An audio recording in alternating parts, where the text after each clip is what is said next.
Hi guys, and welcome to another episode of the Boxing Coalition. My name is Cam. Joining me tonight, stacked card. I think we may charge pay-per-view money to listen to us today.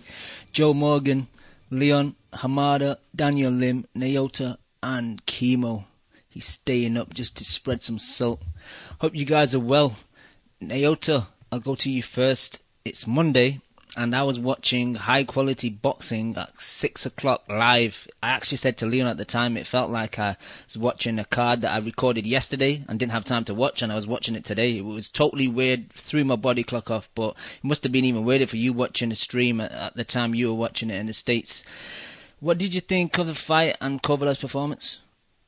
Yeah, man, before noon boxing, it's crazy. It's like you don't know whether to go to sleep or to wake up. But I mean, Kovalev, he looked like he didn't really train 100% for this fight. I think maybe he thought it was just going to be easy. Went in there looking like he might have had some rust on him. Looked. He didn't really have any kind of sense of urgency about him, in spite of the fact that Chilemba was giving him a lot of trouble, especially early. Chilemba was using like his reach advantage, putting a long jab on him. Countering with a right hand really well as Kovalev tried to get inside. And the thing is, Kovalev is kind of a stand-back boxer himself. He's not really necessarily like a guy that kind of cuts off the ring, breaks you down on the inside. You know, it's almost like he's a little bit more of a boxer-puncher himself, too. Yeah, he's not really a seek-and-destroy guy from the start, is he? What was that? He's not really a seek-and-destroy guy. He kind of breaks you down slowly. Exactly. And the thing is, I thought he was being a little too patient in there against Chilemba. And that really worked against him because it allowed Chilemba to really get into a nice rhythm there and give him a lot of trouble, especially like going into the mid-rounds. You know, eventually Kovalev managed to drop him, managed to catch him with some clean shots, drop him in the 7th round. Then from then on, he managed to get a nice little bit of a lead, which he was able to hold on until the end because Chilemba wasn't able to quite recover after that. Although he did still give him some trouble with the angles and everything. But just like I think with the Ward versus Barrera fight, that wasn't necessarily 100% of what Andre Ward can do in the ring. I don't really think that this is 100% what Sergey Kovalev can do in the ring. On top of the fact that I think Chilemba is really a better fighter than he's generally given credit for. I mean, he ran Eleider Alvarez really close in his last fight.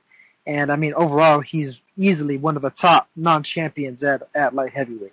So, I mean, it's a fairly solid win for Kovalev in spite of the fact that he didn't look the best.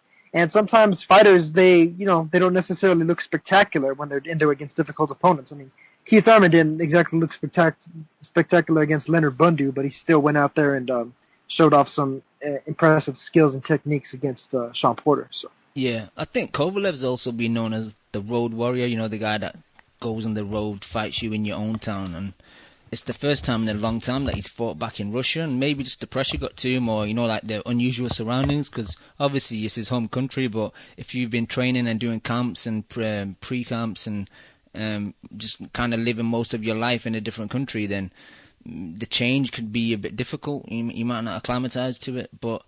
Yeah, very true. I mean, especially the difference between Florida and where, in like the middle of Russia and stuff, totally different atmosphere. Yeah, it's like chalk and cheese. But Hamada, I know you caught the fight. You were trolling Bunce that you were about to watch a stream of the fight on Twitter. But what do you think of Kovalev Chilemba? I like the fight. I think it was a good fight. Kovalev started off well, got the jab working, and then around round 3 and 4. Chilemba started to work his way back into it, started using his own jab. Kovalev was eating a lot of jabs, man, especially jabs to the body, jabs to the head. The problem with Kovalev is what he does is when he's walking you down, his hands are quite low. So he's always going to be open for jabs and straight punches. But, yeah, and then Chilemba did quite well. He was poking a jab. He even landed some nice right-hand counters and some left hooks. And then I think around the first 6 rounds, I think I had it. I wasn't scoring, but just like in my head, I think I had it around 4-2, maybe even 4-3 after 7. Yeah, after eye test, I had it like just 3-3 after 6. Yeah, and then Kovalev caught him with that big shot. I think it was round 7. And up until then, I was saying, I must have put a tweet out saying Chilemba's doing really well because he was only getting hit with the jabs from Kovalev and some body shots. He weren't really getting caught flush on the chin like he was. If he was getting caught with any shots, it was grazing punches that were just skimming off his forehead and stuff like that. But yeah, he was doing really well up until he got caught with that right hand. That right hand was the game changer. And to be honest, I wouldn't have moaned if it got stopped there, but the ref did well, gave him every chance of continuing, and he saw out the round, and then got hurt again the following round, and then managed to get through it as well. And then I don't know what Nelta's saying is true, but Kovalev did kind of slow down later on. He certainly wasn't putting the effort in until the 12th round. He looked knackered at the end of the fight, though. Yeah, 9, 10, and 11, he kind of took his foot off the gas until the 12th, and then he tried to rally for the knockout in front of the home crowd, but he did look spent. And yeah, I know people are going to come out and say, oh, Ward's definitely going to beat him, etc., etc., but Chilemba's a really good fighter, man. He's really underrated, man. I mean, defensively, he was really good at times. Wasn't getting hit a lot with a lot of clean shots. And he was doing well as well with his counter punching and his jabs, but he just never had nothing on those punches, man. I mean, he didn't really ever put a dent in Kovalev. Nice. Yeah, I think Chilemba actually has tools that Andre Ward doesn't have, if you get what I'm trying to say. I mean, he was physically bigger, he had longer arms, longer reach than Kovalev. And I don't know, man. I would still would favour Kovalev, because I think, I don't even want to get into it, but get into that whole fight, because obviously it's a long way away. But yeah, I think Chilemba did really well, and he showed great heart, great toughness, great chin. Even though he got hit a few times, came back and done really well. He deserves a lot of credit. Yeah, no, I agree, but those cards didn't give him any credit, man. I thought those cards were really bad, really wide. Like most people, I saw scores on Twitter like 116-ish, and I had it 115, 112, but like, some of those cards were just too wide for me. Joe, Morgan, your thoughts? Didn't see it.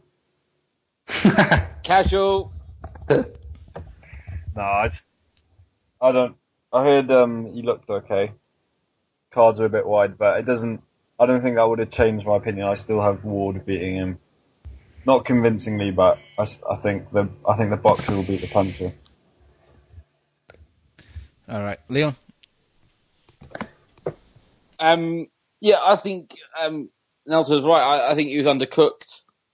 There was rumours of lots and lots of press work. I mean, he must have done a good day's shoot to do their fucking promo itself, you know. So I think there was a lot of homecoming pressure.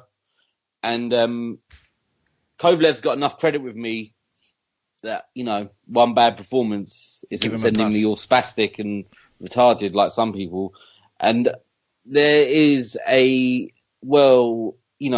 is history of this throughout fighting. There's history of this with Kovalev. He got dropped by a bum before he fought Bernard Hopkins, and then the world went fucking insane. He's getting old man, he's going to get schooled. Hopkins going to take him to school, blah, blah, blah. Got 12-0'd him. So, has this changed my pick? No, I still think Kovalev has enough skills to beat Ward, even on points, because you saw, even when he hit Chilemba, that took about 30% out of Chilemba. That one shot, one clean big shot, affected him for the rest of the fight, even though he did do very, very well, and his defensive set he's very good. He's very difficult to hit clean. So, yeah, Hamada's right. He deserves a lot of credit, and he is underrated, but the overreaction is special, considering we all watch boxing enough to know that this happens on a regular basis. I mean, we all know that, right? No one ever looks good against Chilemba anyways. Who's ever looked good against him? Who beats Isaac Chilemba?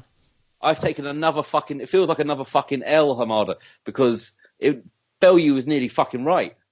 he's a fucking difficult fighter. It feels like another loss. It feels like another notch on Bellew's fucking roll of victories over me recently.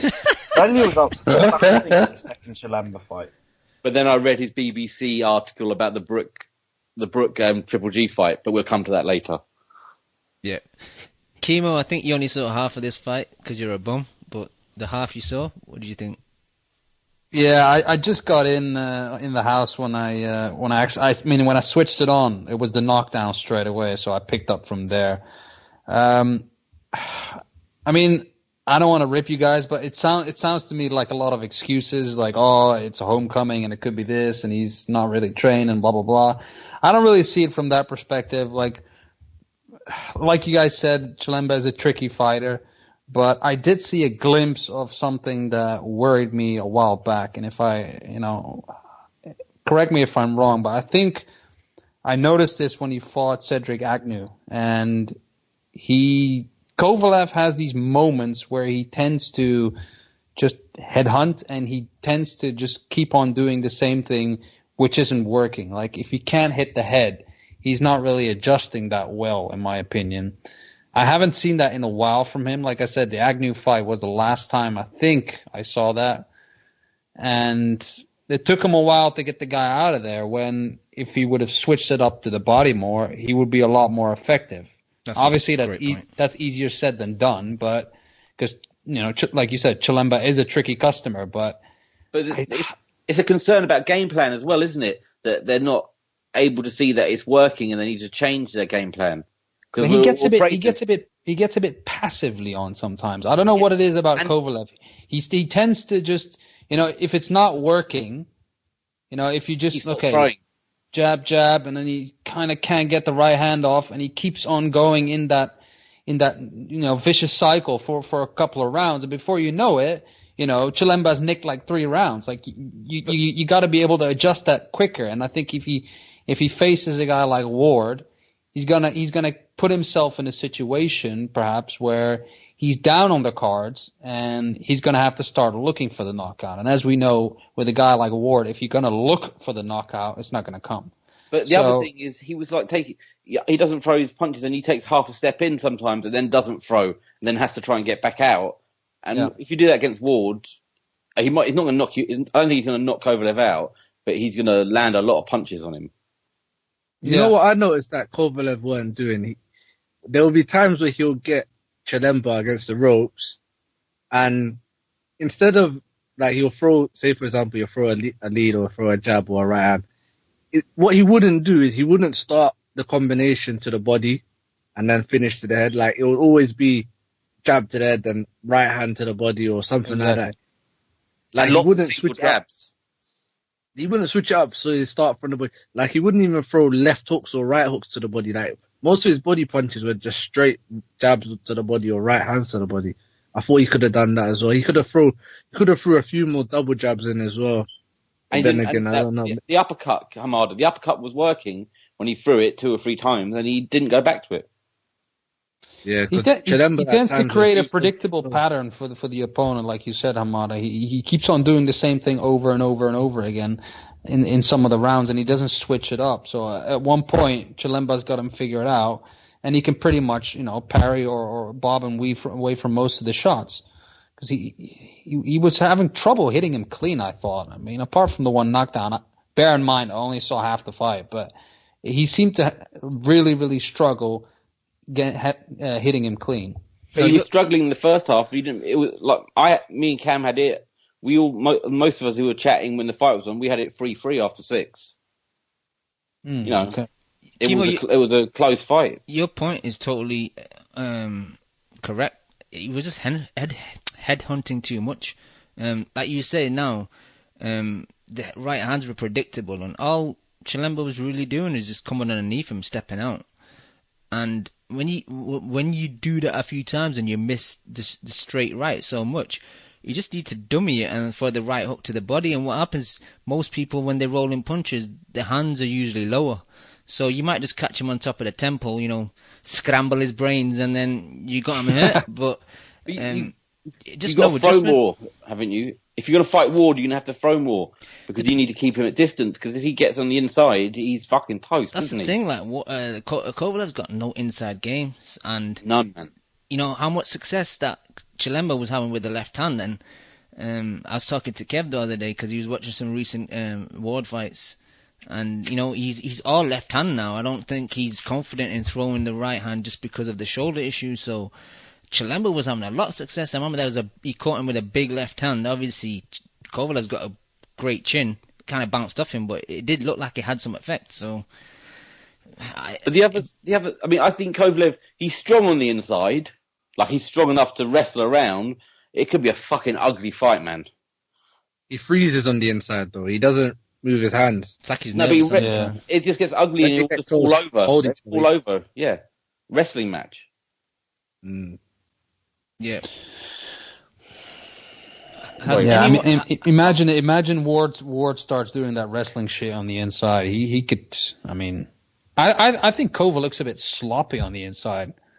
I don't know about you guys, but he doesn't look Real sloppy. He doesn't look that. but he still throws punches, though. Has I didn't anyone's really opinion see much changed of that. from before the fight? Like, whoever was picking, for example, Kovalev before, have you changed now and you're picking Ward after? Because I was picking Ward before and I'm still picking Ward now. I'm going to stick with my boy, man. Yeah, you're going to take another L, Leo. Well, look, I'm used to L's now. I'm made of L's. I'm not going to fall apart over one fight. Like I said, he got enough credit in the bank to And just this not let's to get lose this right. ourselves, man. This is That good punch preparation was well. forward. Great. This is good preparation. It's a gut check now. You'd rather have a gut check now. Yeah, no, wouldn't that's you? true. That's what Hamada's saying is exactly right. Yeah, I mean, 'cause if you wanted to fight a guy to emulate that type of a style, Yeah, because I don't at think least on the outside, I don't think Chilemba's Brand's. definitely Sorry there. to talk over there too. I don't think Brand's going to emulate Kovalev. No, not no. even close. Exactly. So if anyone's going into that fight more prepared, it's Kovalev. But look, it doesn't matter because it was almost a 50-50 fight before this fight, and it still is after it. Yeah, I mean, You're the picking- thing, Ward didn't look, 5%, Ward didn't, glistening against Barrera. I mean, I don't see where people are getting the idea that he just dominated that fight. But I'll tell you one thing, he put a fucking schooling on Paul Smith, didn't he? Nah, he got hit. He got hit against what's his name? Against Pereira, man. He got hit.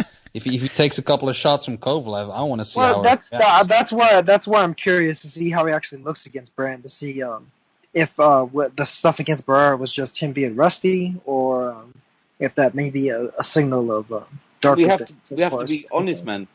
Ward's never faced a puncher as big as Kovalev, has he?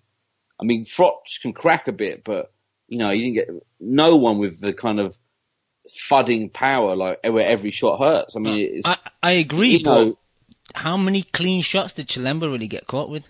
I'd say I understand. All I'm saying is there seems to be the idea that suddenly there's no test for Ward with some people's reaction on Twitter, which is ridiculous. My thing is, those people are morons. Come on. Yeah, I know. I'm just well, pointing it out. I just don't think Ward will do enough to actually win the fight. Like, I think Ward will get hit early and probably just go into a bit of a shell, kind of like what Hopkins did. Kind of like because Chilemba was feeling them shots and Chilemba weren't really opening up. Yep. You get what I'm trying to say? Yep. 100%. Well, he was spoiling. It wasn't really that he was winning those rounds. Is that like Kovalev was losing?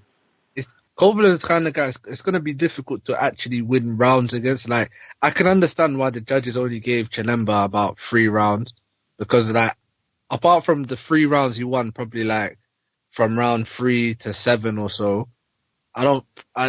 Maybe he won round 11. I'm not sure, but other than that, he never really won much rounds. Other than that, for me, maximum Chilemba probably got 4 rounds in that fight. Maximum.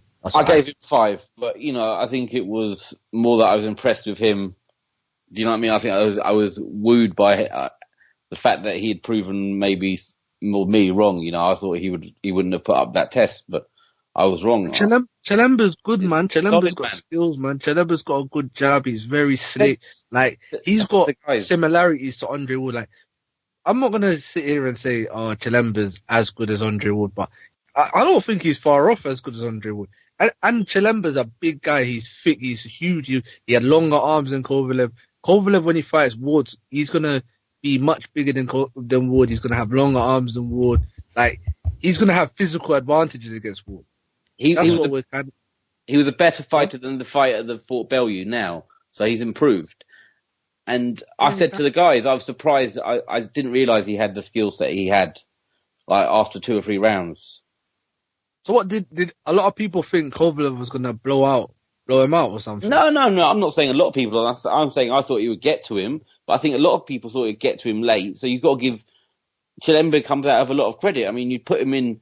It gives Stevenson a good fight. Definitely. Yeah. Definitely.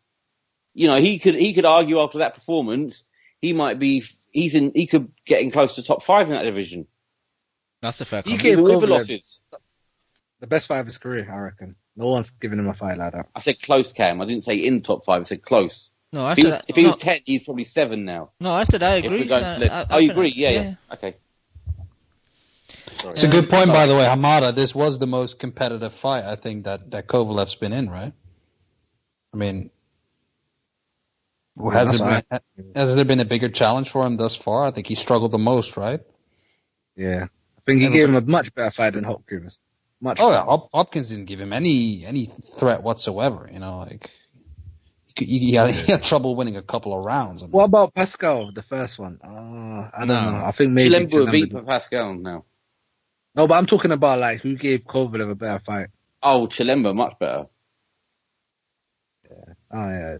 Plus he got in the distance as well, so that has to be. Took a big shot. Yeah.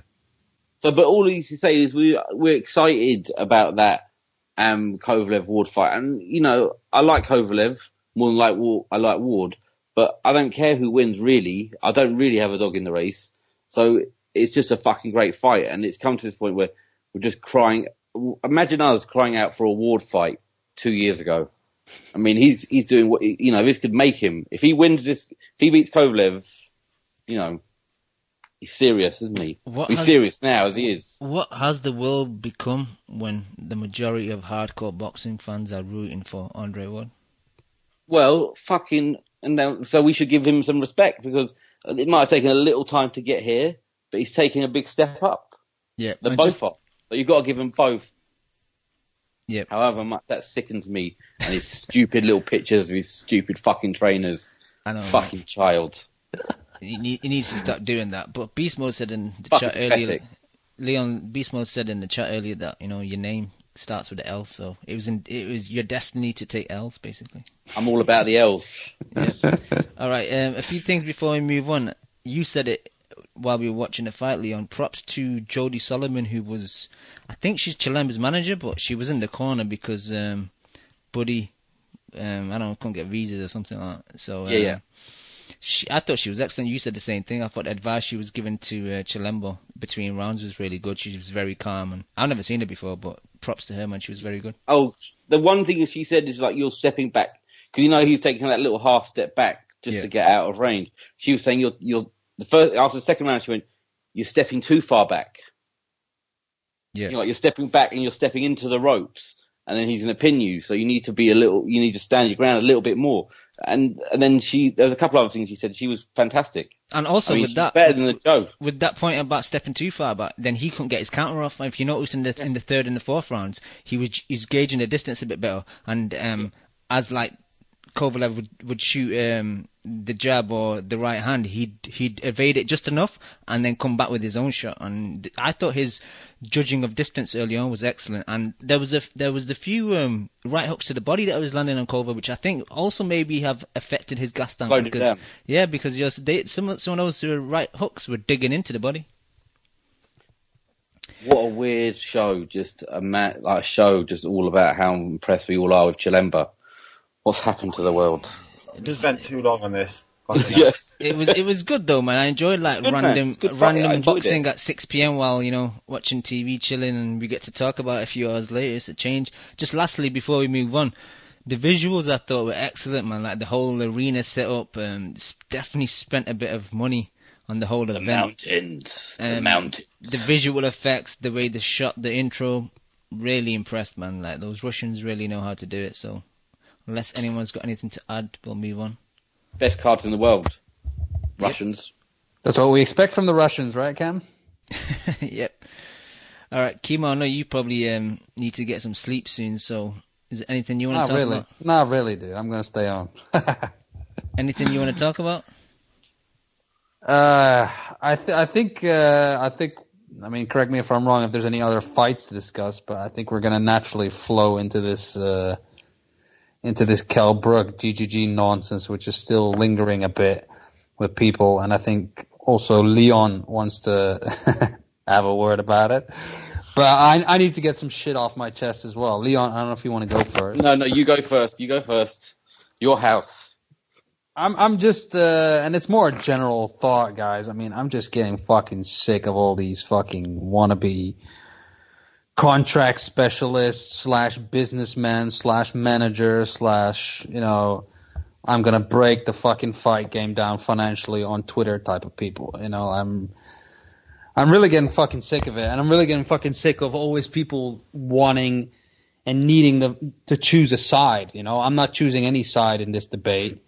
And frankly, I think it sucks on both sides. I mean, there were two fights that one I was very interested in, the other one I was moderately interested in. I'm talking about Kell Brook versus Vargas or Eubank Jr. against GGG. And, the fact that shit is not happening sucks. And that doesn't mean that I'm going to go out and fucking start defending the fact that Kell Brook is fighting Triple G. I mean, it's just fucking ridiculous. I don't understand why people can't just be straight shooters and just call it how it is as a boxing fan and just say that it sucks from all ends. I get people defending Triple G at all costs. I get people defending other middleweights at all costs. I get people defending the fact that he's fighting a welterweight at all costs. I mean, it's just fucking pathetic, man. I can't believe all the garbage that I'm hearing and I'm reading. And tag me in.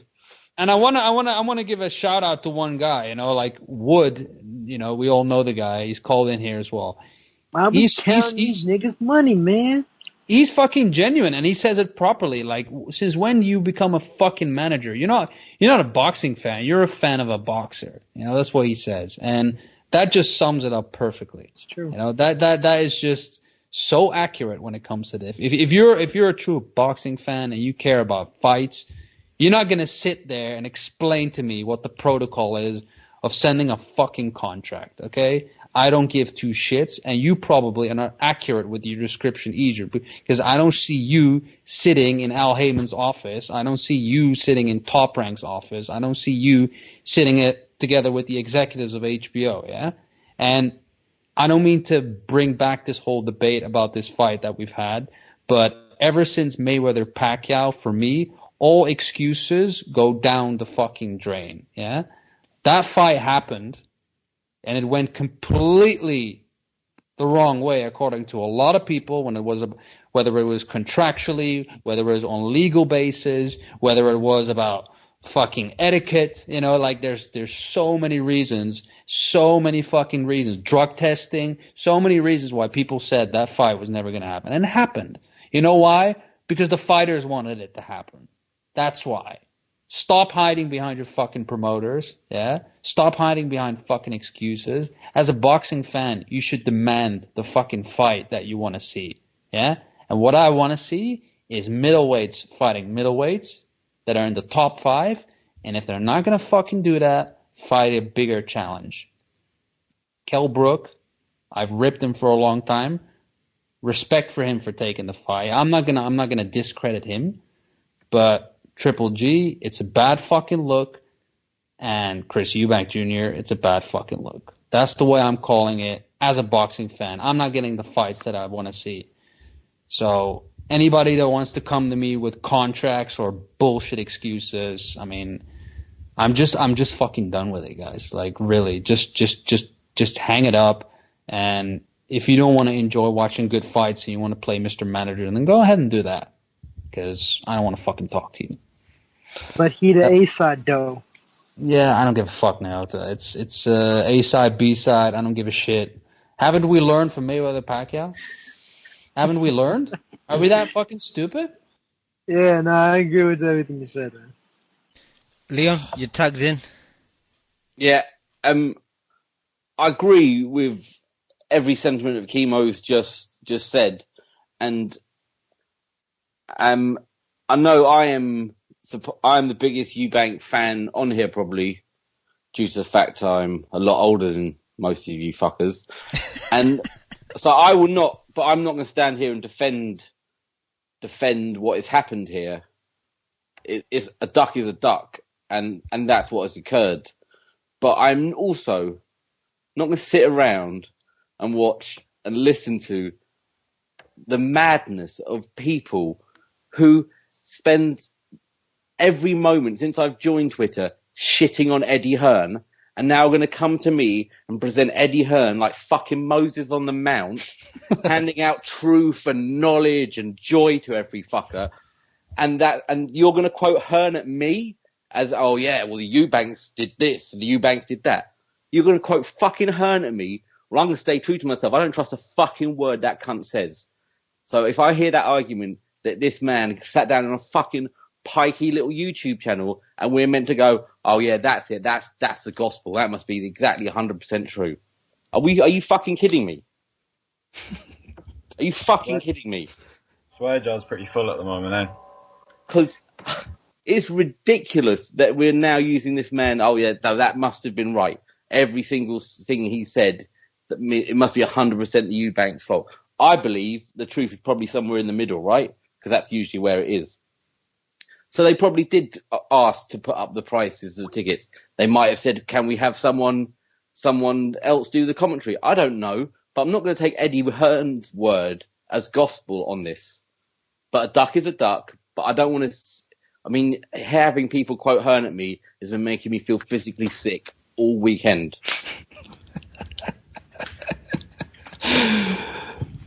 So that's not about defence, it's about you lot out there. Not defending Eubank, it's just the reaction has been fucking hilarious. Using Hearn to fulfill and fit the story that you want to believe is fucking pathetic. My boy MV Chew has jumped on the line. Chew. What's happening? I heard you're under the weather, so get well soon, bro. What do you want to talk about? Yep, being sick all week, being at death's door all week has made me appreciate the finer things in life, such as Isaac Chilemba. I think you guys and everyone involved in boxing should enjoy this. Enjoy Isaac Chilemba while he's still here, because this is a once-in-a-lifetime fighter. I've never seen such a man who has evolved into matching his physicality. You'll notice him, he's got no head, he's got no neck, but this big frame, he's like a turtle. And he's really like one of these predators that you see in the wild, like a puma or a fucking mountain goat whose feet has evolved to climb the hill. This guy has evolved to box and to fucking nullify guys like Kovalev. You know, Chilemba's like a Rubik's Cube. Some guys can figure him out in fucking 2 minutes. Other guys will just take a look at it and go, fuck off. You know, you'll never solve that. He's a problem. He's one of the best fighters in the world, and I'm really happy that everyone on here and the boxing world has given him the credit he's deserved for a long time. Who beats Isaac Chilemba? Exactly. Kovalev. He beat him, yeah. And that just proves that he's a beast, Leon. Do I think that this fight is some ways exposed Kovalev? Yes. You know, I never expected seriousness. Chilemba's good, but I just think Kovalev's great. I didn't expect it to be that close. I thought after about 6 rounds, he knocked him down in the 7th. And really kind of figured out Chilemba. Chilemba's been kind of evasive, but I thought Kovalev got his jab going. around about the halfway point, and it kind of closed the distance well. Like, I don't think, even though Chilemba was landing like a lot of body shots, I do think that he didn't like the power up close. And that's really the key to the fight. You know, if Chilemba had Kovalev's power, then we would maybe be talking about a different outcome, but he doesn't. You know, Kovalev can be behind in a fight, he could be struggling in a fight, but he's always got the power to fucking turn it round. And that's why I think he would beat Andre Ward still. You know, because I don't think Andre Ward's going to be able to cope with that power as the fight goes on. As good as he is, as much as he doesn't get hit, I just think Kovalev just needs one punch. Not even to knock you out, not even to hurt you, just to fucking scare you. And then getting off your game plan and just making it his fight. You know, because one punch doesn't need to knock you out. One punch is all you need to kind of change the fight. And I think Kovalev's got that game-changing power. That's all I've got to say about that. And Chu, obviously, you weren't on the Friday show. I spoke to you over the weekend, but you just want to give your thoughts to the people regarding the Brook Triple G fight? Kell Brook has been fighting Amir Khan for all this time, so he's made some kind of desperate deal with the devil to fucking get his career ended in about 2 rounds. I think Kell Brook is a very big welterweight, but when you look at his height, he's like 5'8". I know Triple G is only 5'10", but you know, Triple G lands against much taller fighters than him. I think really Triple G's got no problem landing on Kell Brook. He's got no problem bullying him, and it's going to be really a complete fucking mismatch. And he's going to find it the hard way. And I respect him for fucking taking that move. You know, I gave Amir Khan shit. Even though he fought a bigger man in Alvarez, I thought Amir Khan should have fought the fight everyone wanted, which was Kell Brook. But Kell Brook, you know, he's been trying to get the big fights. I mean, he's been trying to get Khan, he's been trying to get everyone else. I think Kell Brook's been ducked. And, you know, if he's going to go to the guy who's been ducked even more than him, that's fucking Triple G. So it's like an act of desperation, and I respect him for it, but it's just something you can respect the bravery, but you can't really respect the smartness involved in it. True, this question is to you and also to everyone else, but Eddie Hearn said it, that he thinks Brook is the best welterweight out there and people don't want to fight him, they're ducking him. Obviously, you just said the same thing, but do you think he is the best welterweight out there? We don't know who the best welterweight out there is because none of the cunts have fought each other. That's the only answer that can be to that question. For me, I would put Thurman over Brook. Put Bradley over him. Just because I think Brook's only got one good fight, so I can't call you the best welterweight in the division if you've only fought one good person. He's done at welterweight. Anyway, you think he's going to come back down and make 147 after he's had a fight at 160? But I also find that funny, like Hearn saying, "Oh well, Brook's like a big welterweight. He really should be, junior middleweight."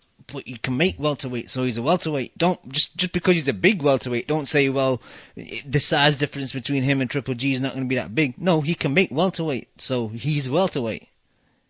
So but Cam, this comes down to what Leon said before. Everything that comes out of Hearn's mouth is all for promotion, right? His job is to promote Kell Brook. So he's going to sell him as a big welterweight who can fight at middleweight. Well, we all know that's not fucking true, right? Because that's going to be a rude awakening. And he's been selling him for years as the fucking best welterweight, but he's not. And like you said, he's only got one good name, and the rest of his resume happens to be utter fucking garbage. It's not like, there's a little gray area that we can look at and be like, oh yeah, his resume is decent. No. It's shit, and then there's one good win. He admitted as much today. Yeah, well, I mean, that's it, and I don't care whether he admits it or not. For us, we all know the truth, right? Yeah. Keith Thurman is definitely ranked above him. He's just got a better overall resume. And it's not about, how well did you beat a guy? No, it's about your fucking accomplishments, right? It's not about, I look at this guy. Well, Bradley's got to be number one then, isn't he? Bradley and Pacquiao still 1 and 2. Well, Pac is semi-retired, right? But, Bradley has been through the fucking gauntlet, and he's faced much better opposition. And, I think he is the rightful number one. Bradley's Right. resume is fucking awesome, man. Oh, it's brilliant. And Khan ducked him at 140. Oh, come on, Joe. Come on, Joe. It's the other way around. And I think there's all, I've heard rumours from reasonably good sources. This fight has been known. That contract for this fight was not put together in 2 days. That contract for this fight has been knocking around for about a month, is what I heard. It's a From funny a good statement, source. isn't it, Leon? It's a funny statement. It's from a good source, and Cam and I was speaking before. They know what from a good source, not from inside boxing, from broadcast. Or ketchup. Just a good source, a ketchup source. HP. Maybe a Bellese. Thousand Island source, but that it might not have been the main. It might not be the main contract on the table, but it was written. Yep. Yeah, we know that. We know. We can't believe everything that comes out of his mouth. 2 days to make a fight this big. Come on, man. Yeah. Naota, you were on Friday's show, but is there anything else you want to add or anything you read over the weekend that you want to discuss regarding Brook versus Triple G? Well, I mean, one thing that I can say for Brook, insofar as the idea of like him being ducked, is like after he beat Porter, I didn't hear Thurman going out of his way to call him out. I didn't hear Pacquiao or Mayweather doing that either. So, I mean, everybody was very, very content to not bother with trying to fight the guy who, at the time, had the clearest and best win in the division. It's because they don't want to come to the UK and get robbed by a bad referee or some bad judging. Nah, I mean, he would have left the UK, but for somebody like Mayweather or Pacquiao. Oh, for them you would have, but I'm sure you would have tried to stay in the UK for Thurman or Porter. Yeah, but why the fuck would Pacquiao? I mean, why the fuck would Pacquiao call out Kell Brook? Honestly, Why did he call out Bradley? Come on, Neo, to give us a Pacquiao calling out Kell Brook impersonation. I think that I can go to the UK and defeat the chocolate brownie because I like the sweet and the chocolate brownie is nothing compared to my vanilla ice. That sounds like No your mention for children. God. What was that? No mention for God there. I always pray to God because He is my savior and my instruction manual for life. Joe Morgan, you were on Friday, but what's your thoughts on Brook versus Triple G? Well, at the time, it was a bit of a shock value at the start. You think, whoa, they're like Canelo Khan, but it soon dawned on me that it was just a fucking awful fight. I mean, people saying, oh, you get these guys like, Leonard went up and fought, Duran went up and he went up and fought But they the guy. were the men. They were These guys are like all-time legends. It's Kell Brook we're talking about. And those guys even had like a couple of build-up fights at 160 when they went up there. He's going up to fight. Durant was a Hall of an absolute killer. Durant was a Hall of Famer and as a lightweight before he fucking moved Oh, up. exactly. So you can't even mention it. It's just ridiculous. I can't begin to describe how much of a mismatch this fight is. Like, Golovkin is levels above him as a boxer, levels above him, and he's just gonna. And I don't think it will go. I think it'll go about 4 or 5 rounds. I think he'll carry him because Golovkin has that sense of occasion. And he doesn't want to just blow guys out.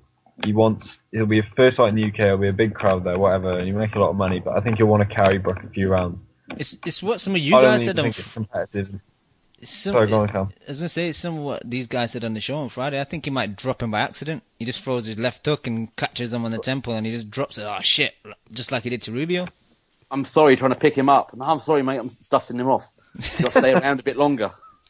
But the thing is, what will annoy me is that Brook will get to the scales and he'll probably look in really good shape, and Hearn will be spewing out, oh, look, he feels the weight really well, he's punching hard, he's stronger.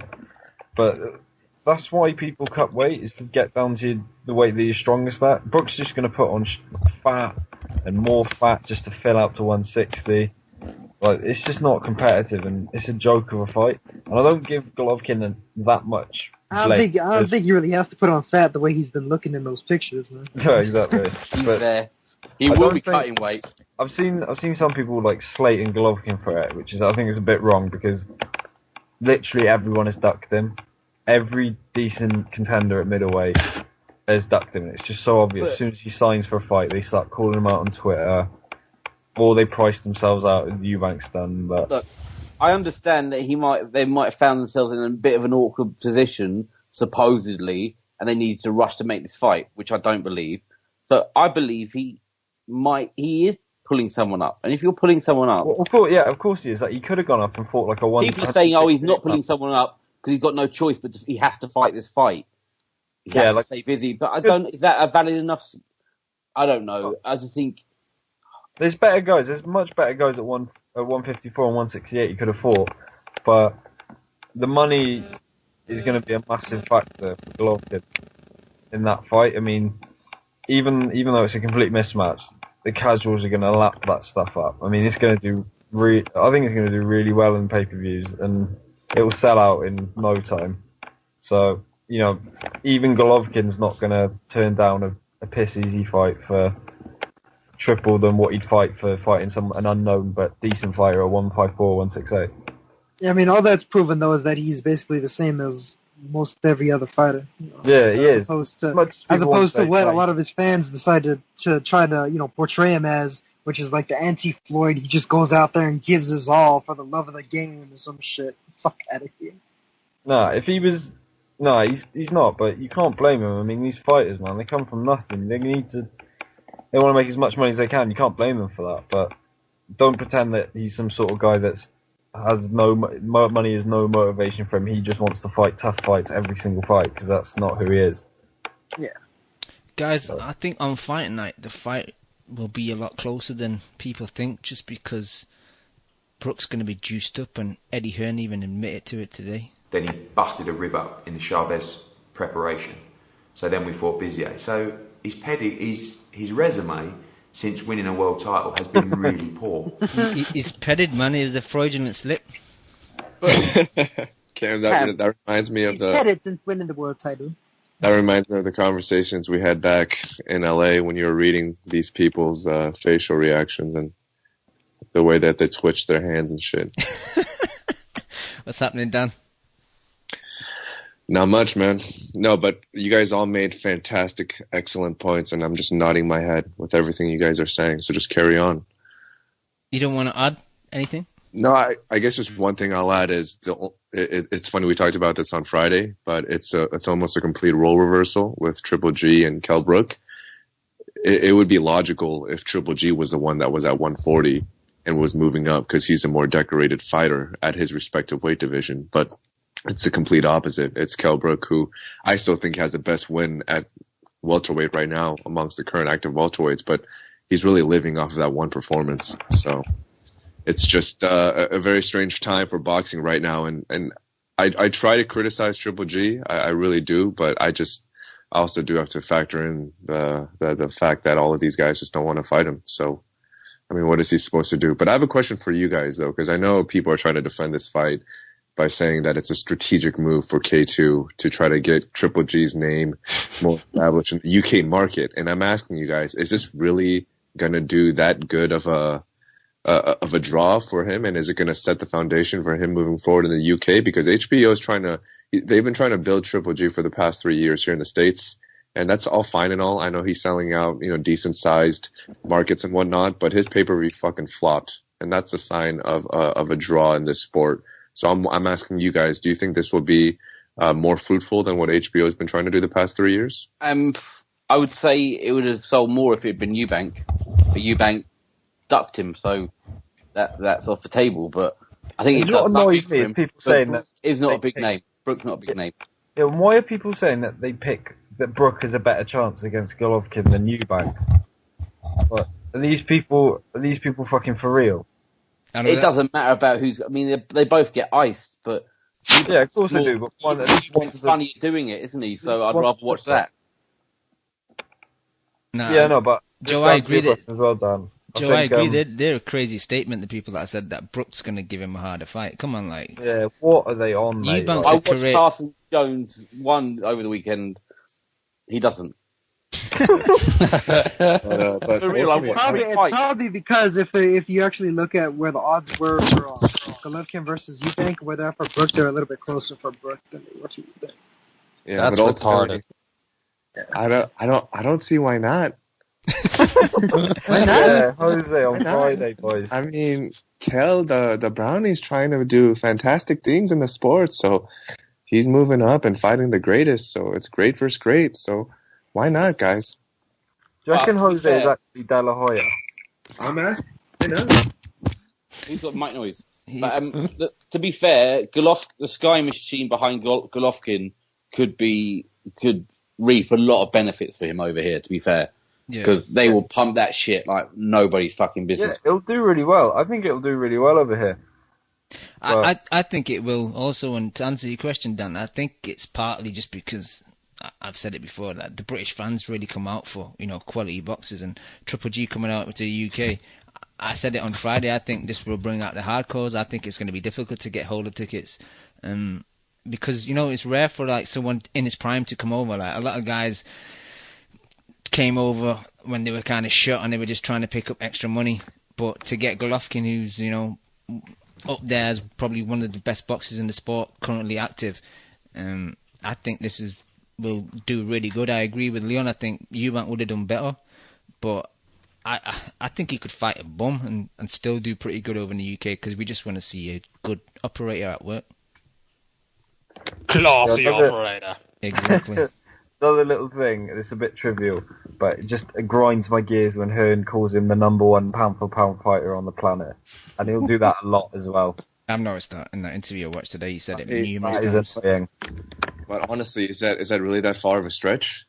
Yeah, I think- But Oh, come on. I think the thing they'll be selling, it will be the knockouts. That's all they talk about on Sky News. Knockouts. Because if they think there's a knockout artist coming, the casuals will flock. he is number one. Those lists don't exist. Number one. They are You- not reality. You think he's That's a number one useless too? discussion, man. Come on. Yeah. Are we seriously going to go into this? Do we want to list our My Little Ponies? We're not fucking girls, man. We fucking lists. Why At the end not? of the day, at the end of the day, why not? True, At the end of the day, True, Can you your hear mic me? noise is quite low.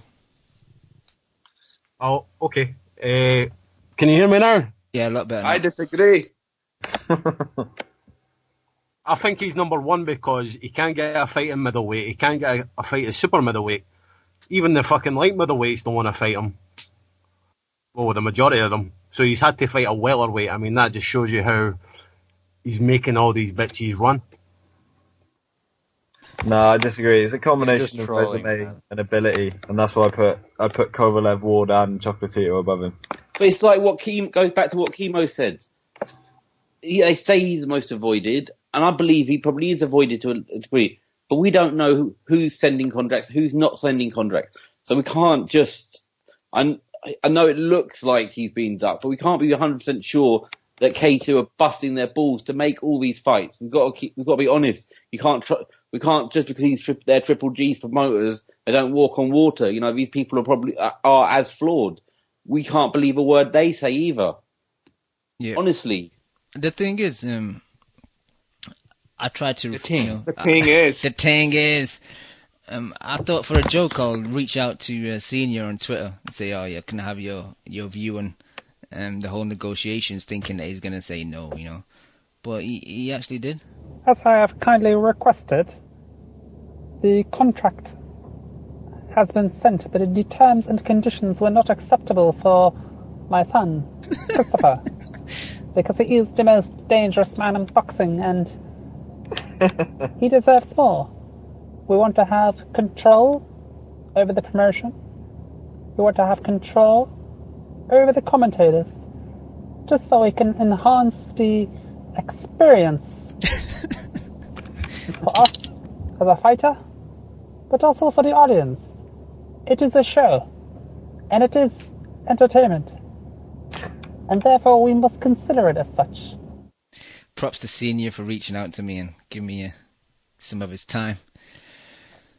He's out of line, though, man. He's demanding too much. He just wants the best for his son, bro. Can I quickly? He's the most man in boxing. Can I just quickly answer something someone said in the chat about K2 busting their balls to get the fights? We don't know, though. Our point is we don't know that there's something saying he fights 3 times a year. They must be working really hard to get fights. They might be working really hard to get those fights, but we don't know how hard they're working on all the other fights. We can't just say that they're the good guys. That's a fair point. We don't know the. How do we know? How do we know something? Nothing. Something. We don't know, man. We're looking at a crystal ball. And one quick other thing. Back to Hearn. Fucking Hearn shit all over Khan for going up to fight Canelo, didn't he? Saying he's putting his career in danger. All of this fucking bullshit. And now, it's my pound for pound welterweight versus the pound for pound king. Best fight in the world. Fucking the guy's unbelievable, man. What the fuck is a pound for pound welterweight? Who's a big welterweight? Who's a big welterweight and should be at junior middleweight? To your point, though, Leon, all Triple G fans crushed Canelo for fighting Khan, and now they celebrate Triple G for fighting Brooks. So, I mean, I guess it's going around. They're all mad. That's the point. Everyone's gone fucking crazy. Yeah, they're out of their minds. You know what it is? People now are just fans of fighters. They're not fans of the sport. Can't disagree with that one. That's because of the sport itself. Let it flow, KH. It's a star sport. And this is just an extension of the Floyd Mayweather era, pretty much going on. I just think that's what happens when none of the matchups really come into fruition. So then you have nothing to root for. So all you can really root for is the fighters individually. Yeah. I mean, you end up getting surprised by a complete mismatch, and people start celebrating it like it's some sort of. I mean, Jesus Christ. Yeah. I mean, this past weekend. Yeah, it's like a tribalistic, fan versus fan thing. It's okay for Triple G to do because he's Golovkin, but Canelo's a bitch and a pussy. So I keep hearing that he can't get a fight. So who else did he try negotiating with besides Eubank and Brook? We don't know. Who knows? We don't know, exactly. He said that he'd fight Ramirez in 2020 or some shit. Yeah, because Top Rank came out a long time ago, right after Gilberto won, and said we'd fight Triple G next. And I know they don't have an opponent for him because they were reaching out to 75-pounders and shit. So I know he was willing, and your boy Triple G said, nah, he's not a name, and he's not a middleweight, so I only fight middleweights. So I guess that went out the window, Yeah, but to be fair, if you're telling me if Canelo had reached out to make that fight, Golovkin would have turned it down. Oh no, Canelo definitely ducked. Canelo and Eubank definitely ducked the fight. I mean, for whatever reason, they could have had the fight and they both didn't want it. That's no argument. But when you say nobody in the world will fight him, but he's outside of those two people, could you name another person he's tried negotiating with that didn't get a fight done? Kev, if you look at the fighters though in the division, are they chasing the champ? I mean, there's no doubt. You got to understand the precedent's been set with HBO. They're with Kovalev and Stevenson and stuff. They're not going to go to purse bids. They're not going to fight off network. Yes. I don't give a fuck. So it's on. Yeah, but they don't got to chase. You might not want to give a fuck, but you can't get a fight made. Triple G is the guy that's got to set the terms. He's the guy that's got to make the fights. That's it. No, I'm again. Did we not learn from Pacquiao Mayweather? I don't give a shit about all this, man. Why aren't middleweights calling him out? Triple G for not being open to fighting anywhere but HBO and not being able to do all that. Says who? He says, what do you mean says who? Says him. Says Peter Nelson. What do you mean? I don't give a fuck about Peter Nelson, dude. I'm talking about fighters. Why aren't they calling the man out at middleweight? That's what I want to know. That's what I want to know. I know, like you said, you guys were all killing Danny Jacobs because of a tweet he sent out, but none of you guys realized that was on a follow-up of the Ring Magazine article where he basically said, I wanted to fight this fight right here, and then he said, I wanted BJ Saunders next because if I get another belt, that'll make the fight bigger and it'll give us more money in the Triple G fight. But since Billy Joe doesn't want the fight, after I get rid of Mora, I'll fight Triple G next. That's all he was saying. That was it. And you guys are making it like he called him out the day after a fight was signed. But that fight wasn't signed, was it? So everybody got that wrong. So do you not understand how bad that tweet looks? Hold on, Chemo. Like when Leon said, we don't know who Triple G negotiated with. Like I know who Danny negotiated with. I know what Danny was saying. That's like firsthand information. So I know what Danny's been saying in the media, and I'm not fucking impressed. You don't have to be impressed. But he said he's open to the fight if you get paid. So did Triple G ever contact Danny Jacobs? What is Danny Jacobs going to contact Triple G for if he can't get a fight made on HBO? Yeah, but why is it always coming out after his fights are signed or pretty much done? What's always? But so many middleweights start piping up. So many. Well, Saunders always does. Jacobs did the other day. I don't know about Saunders. I just know about one thing I just explained to you exactly. Like I even put the article out there. It said the same exact thing. You think, Kev, it honestly. doesn't matter if G had the Eubank fight signed. He was acknowledging that. You fight Eubank, I fight Mora, we meet next. That's it. That's all the tweet was, really. Hold on, because I'm gonna talk now for a second. Yeah, if somebody is announcing, yeah, then I'm entering in negotiations with somebody. Yeah, and people, I mean, let's forget what happened for a second. People were saying in the media, okay, we're confident this fight's gonna get signed next week. If one day afterwards you see a tweet, you can say that, but I'll text. Can you not interrupt me, please? Can you not interrupt me? Let me finish my point. Before you start, like you're saying, people in the media were confident. I will send Cam a text message from a week and a half ago that said Eubanks backed out from 5 days ago from people that know him. So just because people in the media, like I said, I don't know, maybe Dan Rayfield and that fat bastard or whatever, but I'm just going off of firsthand knowledge. Like you're dealing with hypotheticals right now.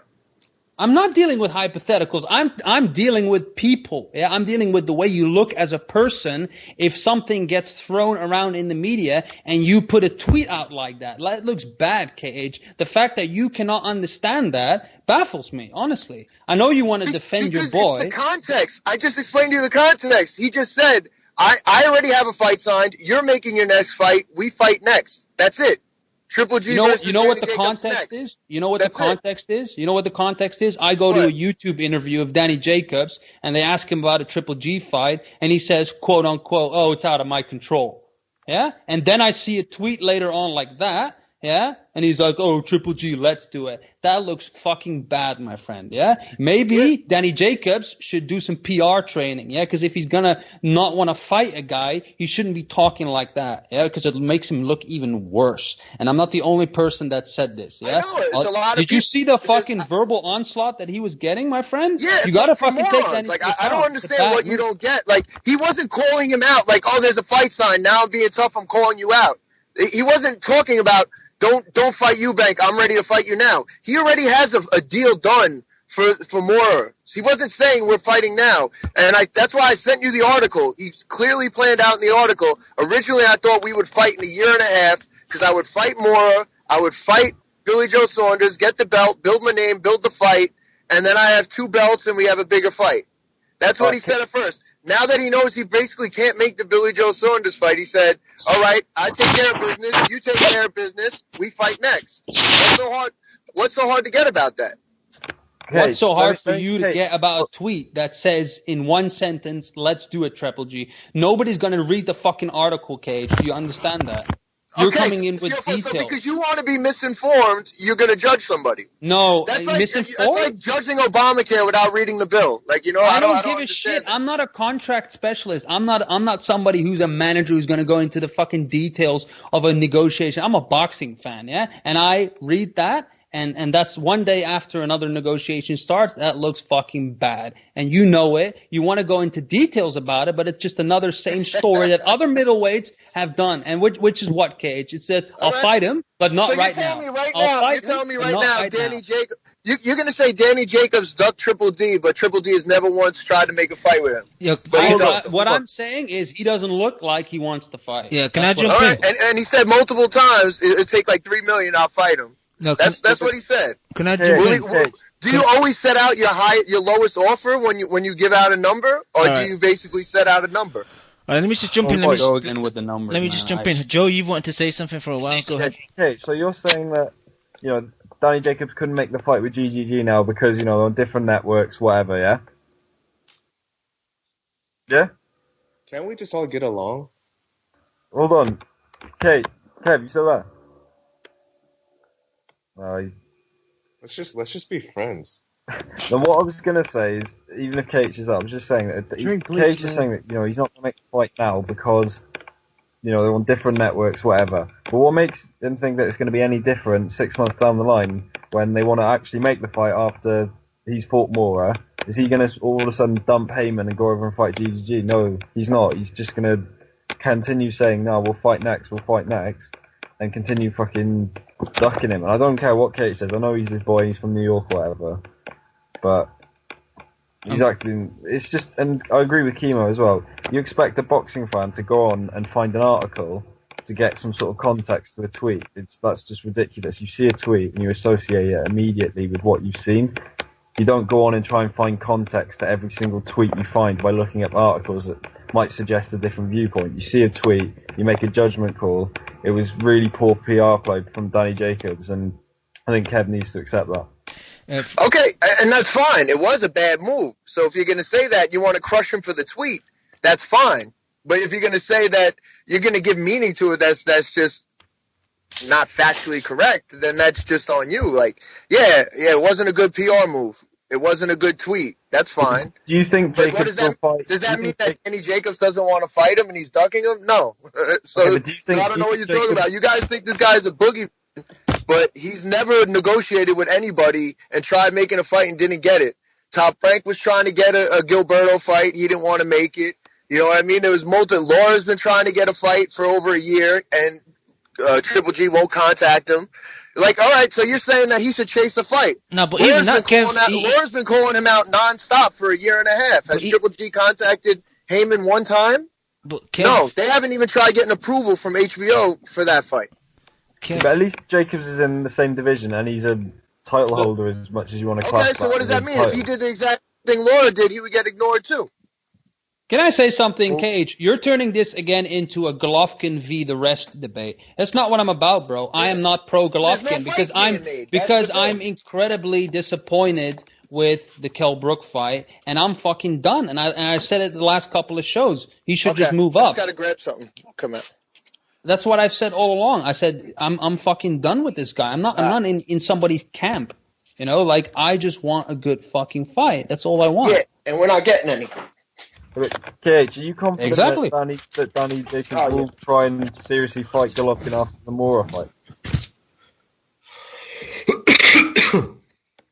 Isn't he somehow is fucking mandatory? Really, because he's got the regular belt. Well, yeah, if they wanted it. The WBA said they were going to name him a mandatory, and they never did. Well, they need to do that. That would be a starting point. But Wade got himself into a mandatory, and Heyman let him go and fight him on HBO. And I know that's just Wade, but it does suggest that there are ways of doing this. Like Chemo says, there's no excuses on either side. These things can get done now. So I've been listening to years and years of fucking excuses on why fights in boxing cannot get made, and I don't believe it. I don't buy that shit anymore. I believe that if two fighters, who bring in the fucking money, want to make a fight, I believe then it happens. And I believe that parties will come together, because at the end of the day, who draws in the fucking money? It's the fighters. And if I have a fucking manager, and if I'm fighting on a network, and I have these executives, and they want to make a big ass fight, and I'm saying I want this shit, or I'm not gonna, or I don't want anything, they'll fucking make it happen. And who was that tweeted that out the other day? I mean, I think Vanes is a bum, but he spoke the truth. He said, if a fighter wants to make a goddamn fight, it will happen. We need to stop hiding behind excuses. We need to stop hiding behind all these business reasons, because at the end of the day, all of that shit went out the window when we actually have two people that want to get in the ring. It will happen. Yeah. And at the moment, I'm sorry, Kev. I see what I see. I see a guy that's parading around a belt. I'm sure he's a good dude. but he's parading around the belt, calling himself even a a world belt, champion. Calling himself a world champion, he should be gunning for the world champion. And the world champion, no matter how much you dislike him, no matter how much you think he has a bad team behind him, no matter how much you fucking hate Abel Sanchez, this is the guy at 160. And if you want to be the man in that division, you got to go after him. You got to make that goddamn fight. And I seriously doubt that if both parties want to make some money together and bring on a great fight, it will happen. But Chemo, isn't it weird that how now what we expect now is our champions to chase their challengers? But you guys want to say that, but ignore the facts. Like, all right, you don't want to deal with contracts, you don't want to deal with realities, but Triple G can't do anything. Like, there's nothing Danny Jacobs or anybody in Top Rank or anybody in that side, Laura, any of those guys can do to make a fight. Everything's on HBO and Triple G. They're the people that are making fights. So all you can do is what Laura. Hold on, let me just finish. All you can do is what Laura is doing, and that's calling him out nonstop, and that's it. But the person that's gonna make the fight, the person who's the A side and who has the network where the fight's gonna be housed, is Triple G. So I know you don't want to deal with contracts or numbers or facts, but you also don't want to deal with reality it's a fucked up reality, but it's just what it is. But I'm just going to say this, just hypothetically. Yes. Just hypothetically. Is it not possible, and I'm not choosing sides here, I think that, there's fault on both sides, but is there not an opportunity from the Heyman side where Heyman or one of his fucking weird, creepy slaves he keeps around his creepy dungeon he probably lives in, could he not send someone over to go to K2 and go, look, my guy wants to fight you, or put an email together, my guy would love to fight you, are you interested, what kind of offer could you give us?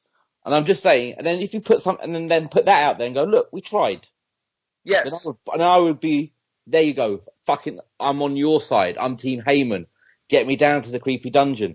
Fuck it, I would be Team Heyman. But we're not getting it from that side, and we're not getting it, as you rightly say, we're not hearing enough from Triple G about why is he not calling people out? Why is he not challenging people?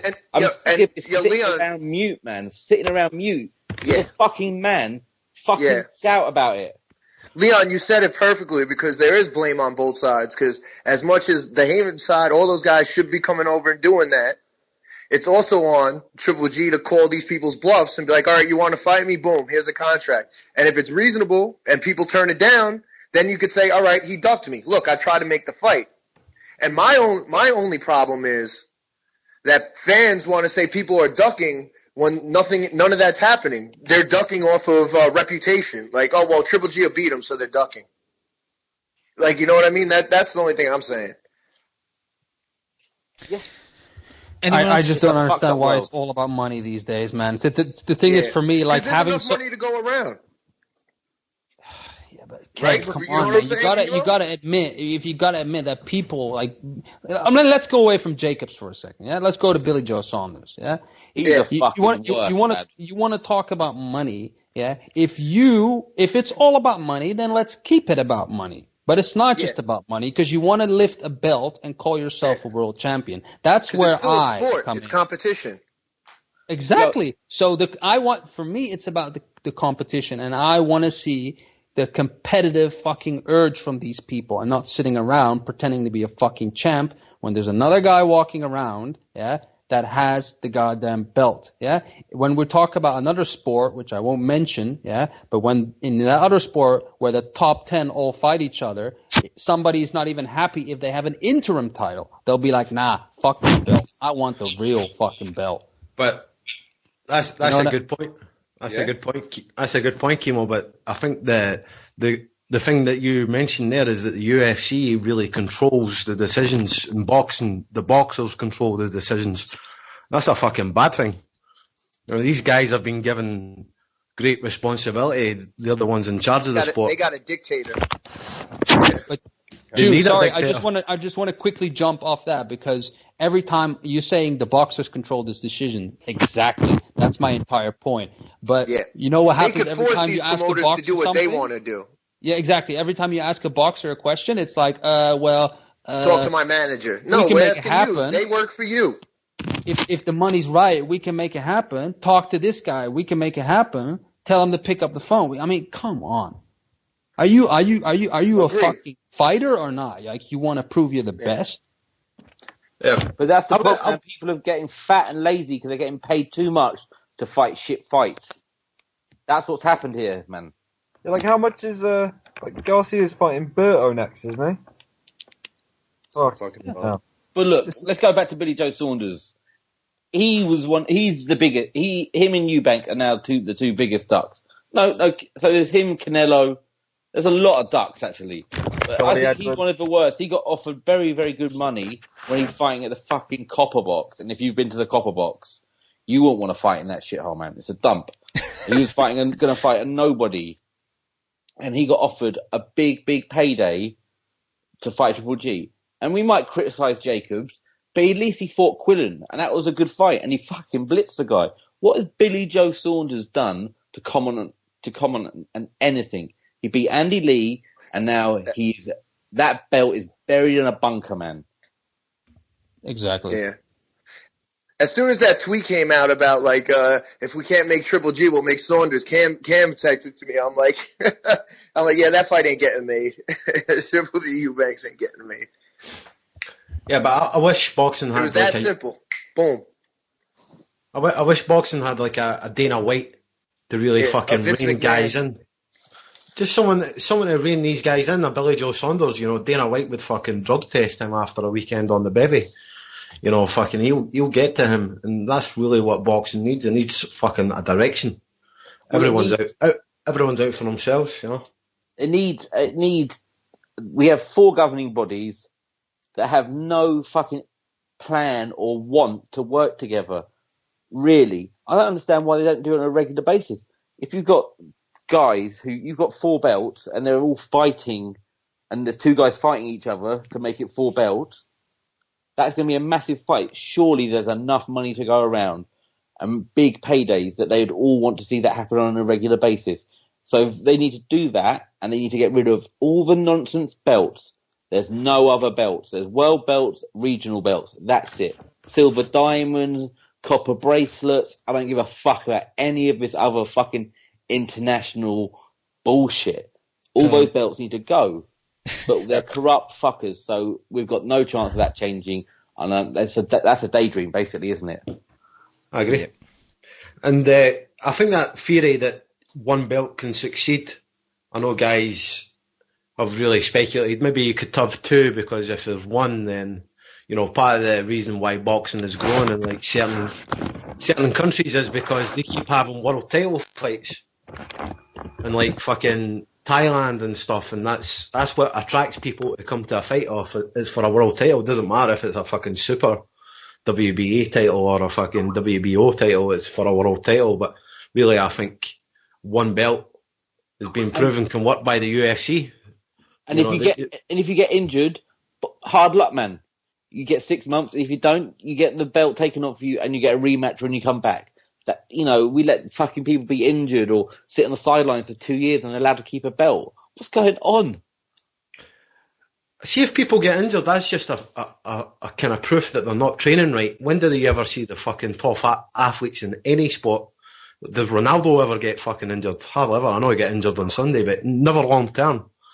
Does fucking Andy Murray ever get injured? Did the top boxers ever get fucking injured? No, because they train right, they live right.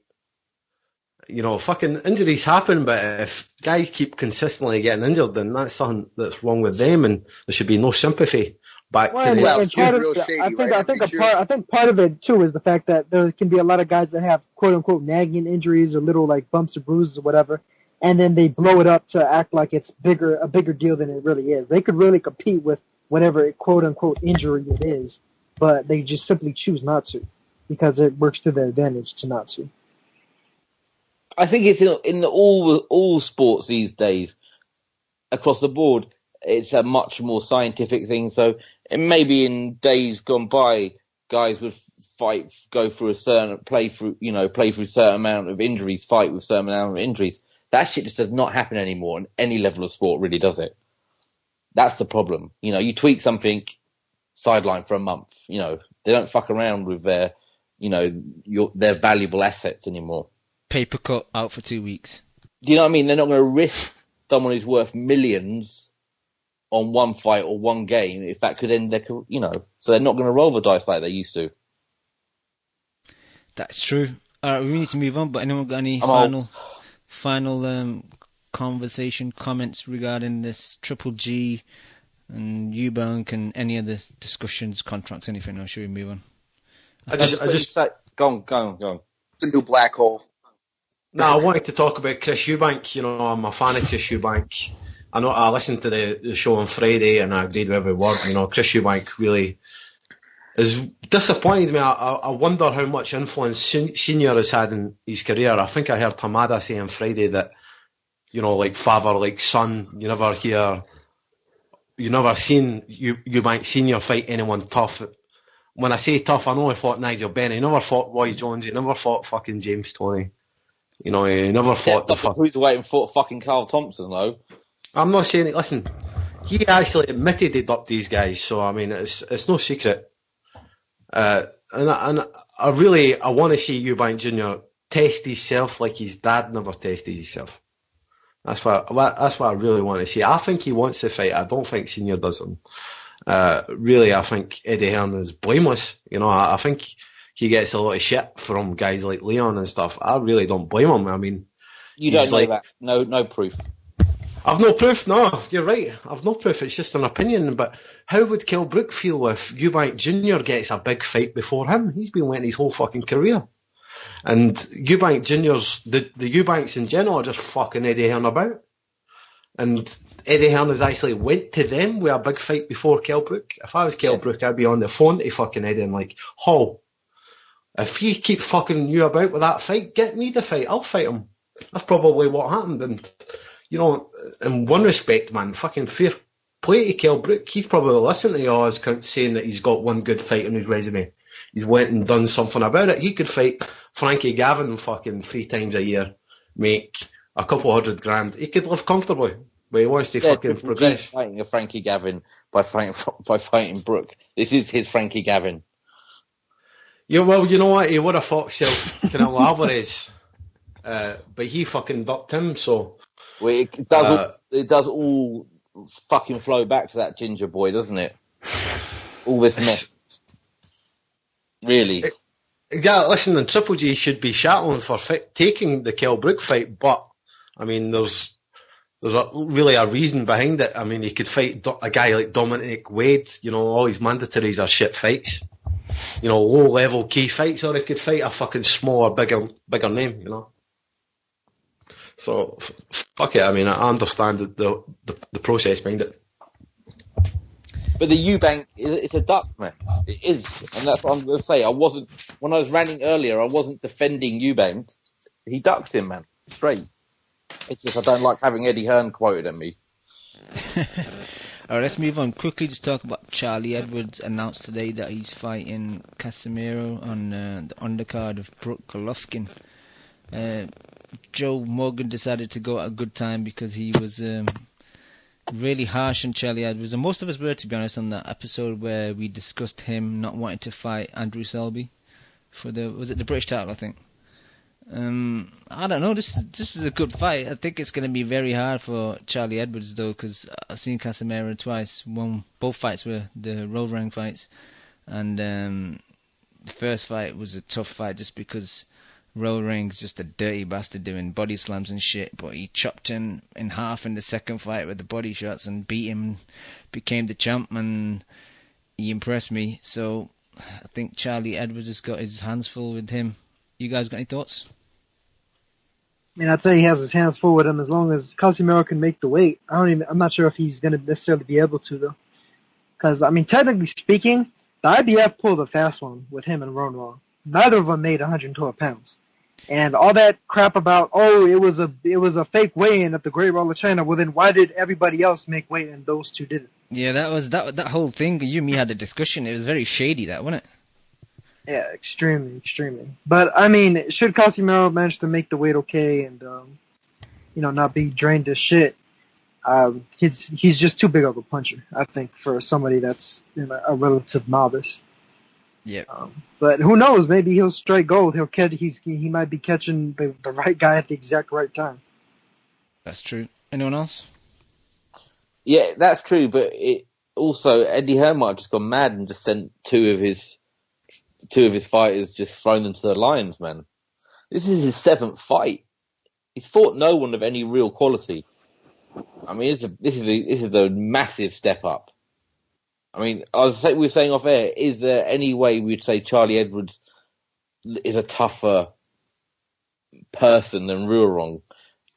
I wouldn't say so. I think this is a tough fight for him. Just like Ruorong's the only great fight Masvidal's ever fought too. He's fought several guys that are either current, former world champions. I mean, Ramon Hirales is one, Mordi Antalane is another. He's an extremely, extremely experienced fighter, isn't he? Very, very, and he's one of the biggest punchers at the weight class. So props for. I guess we should give some props to Charlie Edwards for taking the fight in his 7th fight, and that's fucking brave, man. So fair play to him, but I think he could be in trouble. Yeah, I guess if Sobi wanted to outdo him, he could go try and fight Kazuto Ioka. In that case, I think I would favor Yoka just like I favor Casemiro here. The thing is that with those smaller guys over here, they don't have much. I think it's difficult to get fights now to build up your resume and learn your skills, because it's difficult to get those smaller guys over here. There isn't like a big pool of them, Yeah, hands in the yeah. So I think it's a difficult division to work in for a European fighter. Yeah, big time. Because most of the top fighters are Thai, Japanese, Indonesian. And they're all getting paid over there, aren't they? So you want anyone of any quality, you've got to pay them a bit, I guess. I don't know. I mean, the Japanese guys are getting paid, aren't they? Yeah, like Ioka's fighting. They're definitely at the top in terms of earnings. Yeah, Ioka's fighting next week as well. He's fighting Lara on the undercard of Shingo Wake versus Jonathan Guzman in Japan. I was putting that in the prediction league today. Oh, I want to stream for that. Yeah, I'd like to see what time that will be here? I'll probably be able to find one. Yeah. Yep. All right. Should we move on? Quickly give the people in the chat. Sorry, no, not the chat. Let me give the top 10 of the prediction league first. El Terrible still in first. Hands of Stone in second. James McMahon 1 in third. Mo in 10 in fourth. Cesar in fifth. Claude Bottom is 6th, Arizona Slim in 7th, Inverness Mark in 8th, Boss Up 03 in 9th, along with the Nam 82, and 10th we have Barcelos. And I think Boss Up 03 was the only person that got both. We only had 2 fights in the prediction league. One was tonight, the Kovalev fight, and one was the ESPN main fight on Saturday, and he got them both right. He was the only person. Kovalev by UD and Barrios by UD. And by the way, that Barrios versus Bashiro fight was fucking awful. Bashiro just came to do nothing, barely threw any punches. I don't even know why I watched that shit. But degenerate. I am indeed, Kimo. I am indeed. All right, the people in the chat: Tony Yayo, Beast Mode, Colm, Marky Mark TMT. Casual Fan, Mr. C, Nothing for Something, Jace Reed the A-Side, Blacksky Mash Joe, Shams 1000, Penhead 360, my boy Wasif 1, Jack Captain, PM Versus, Tico, Kevlar, Steve _Kim, and the new, Jason 268, Lucan, Larry Magoo, MV2, Nesmatic, Joey D14, and 6 guests. Alright boys, what should we talk about next? I guess preview next week. Few cards. Wilder Areola, a fight I don't really give a shit about, to be honest, but quite looking forward to Sammy Vasquez versus Felix Diaz. First time I saw Diaz fight was against Peterson, and I thought he beat Peterson. Yeah, Lamont, yeah, and I thought he beat him. I thought it was a hard decision that he lost, but he was supposed to fight a few weeks ago. I think he was supposed to fight. His name escapes me, but he was supposed to fight, pulled out injured, and Eric Bone replaced him, and then Sammy Vasquez was supposed to fight Collazo, and he's pulled out injured, and Felix Diaz has replaced him. But I don't know. I like Sammy Vasquez, but I think Diaz is gonna cause him some issues. I know. He fought Peterson, I think, at a catch weight, and this is at full welterweight, 147. But I think that might be the fight of the night, to be honest. My boy Erickson Lubin's on the undercard as well. What's that guy like he's fighting? Who, Erickson Lubin? Yeah. I don't know, just Ivan... A guy for him to knock out. Ivan Montero's name is, he's only got one loss, stopped in the third round, and he's got 20 wins, 8 knockouts, but I think my boy Lubin will come through. But yeah, I think Vasquez versus Diaz will be the fight of the night, to be honest, because I think it's going to be easy work for Wilder. Arreola is just plodding forward, high guard. He's going to break through the guard, drop him, probably break his nose, and nice out. That nose has taken so much punishment, man. I feel bad for it. I agree. It's horrible. And the name I was trying to think that Eric Bone fought, it was Miguel Vasquez. That's the fight I was trying to mention, but it slipped my mind. The Jamal James versus Wale Omotosho fight should be pretty good, too. I was going to put that in the predictions league, but I don't really know much about Jamal James, so I was hoping that you and maybe Kev could kind of school me on him. He fights kind of like Diego Corrales. He's a guy that's tall, that should be able to fight tall, but he really doesn't. And he's undefeated. He's like, a rising prospect, but I think he gets hit too easily and too much. So I think Omotosho is probably going to go in there and do some damage to him. Had any step-ups yet, or is he still kind of fighting weak opposition? No, this is basically a step-up right here. Gets lucky for it. Right. All right. Chemo, Wilder versus Arreola, apart from his nose getting busted up, easy work, or...? Yeah, I think I don't think we're gonna get that lucky that Arreola is gonna land a haymaker on Wilder. Will be fun to see though, but yeah, he's gonna fuck him up, dude. I mean, Arreola has just taken so much punishment at this point. I don't even know what he's got left, both physically and motivation. We can't really hate on the fight. We can't really hate on the fight, though, given what happened to Wilder. What do you want to say, Lim? He's in terrible shape. Yeah, you've seen him. I've seen him spar, and he could barely do 3 rounds. I kid you not. I saw him at the House of Boxing. It's a boxing gym in San Diego, and this was like a week ago. So. If you can't do 3 rounds against a single opponent about 2.5 weeks outside of fight night, you're fucked. Yeah, that don't surprise me. I mean, just looking at his overall shape, because I've seen him in person before, and then I've seen him in pictures, and I mean, just looking at it the way it looks in pictures right now, like it looks every bit as bad as he's ever looked at times. So this could be a spectacular knockout, then, couldn't it? He's been trending on Fight Night Champion and fucking beers and pizza now. my favorite game. The Chavez training. Actually, yeah, I wanted to mention that I've still got my PS3 just to play Fight Night Champion. And obviously I've got a lack of opposition now because no one really plays that game. So if you still play Fight Night Champion, hit me up on Twitter and then we'll have a game. You're just beating up fucking bums from the computer, huh? Going through story mode. You need to take a look at your life and take a hard look at what you're doing if you're still playing that bum-ass game. That's horrible. That's nice, isn't it, Cam? That's nice. Yeah, thank you. In your own house. Gotta avenge Big Baby Bishop. I'm sorry, Cam. I'm fucking around. But if you want, I'll buy you a PS4 for your birthday and get you that new UFC game if you want. Yeah. No, thank you, bro. No, thank you, bro. And then you could start playing that shit at 2 a.m. and say, "This is the thing, Daniel." Dana. Oh God! Can you do any more impressions, Cam? No. All right. Can you say "Red Panty Night"? No. All right, let's go back to the boxing. Kev, are you still there? Kev's probably gone to order some food. It sounded like he was putting his order. Nah.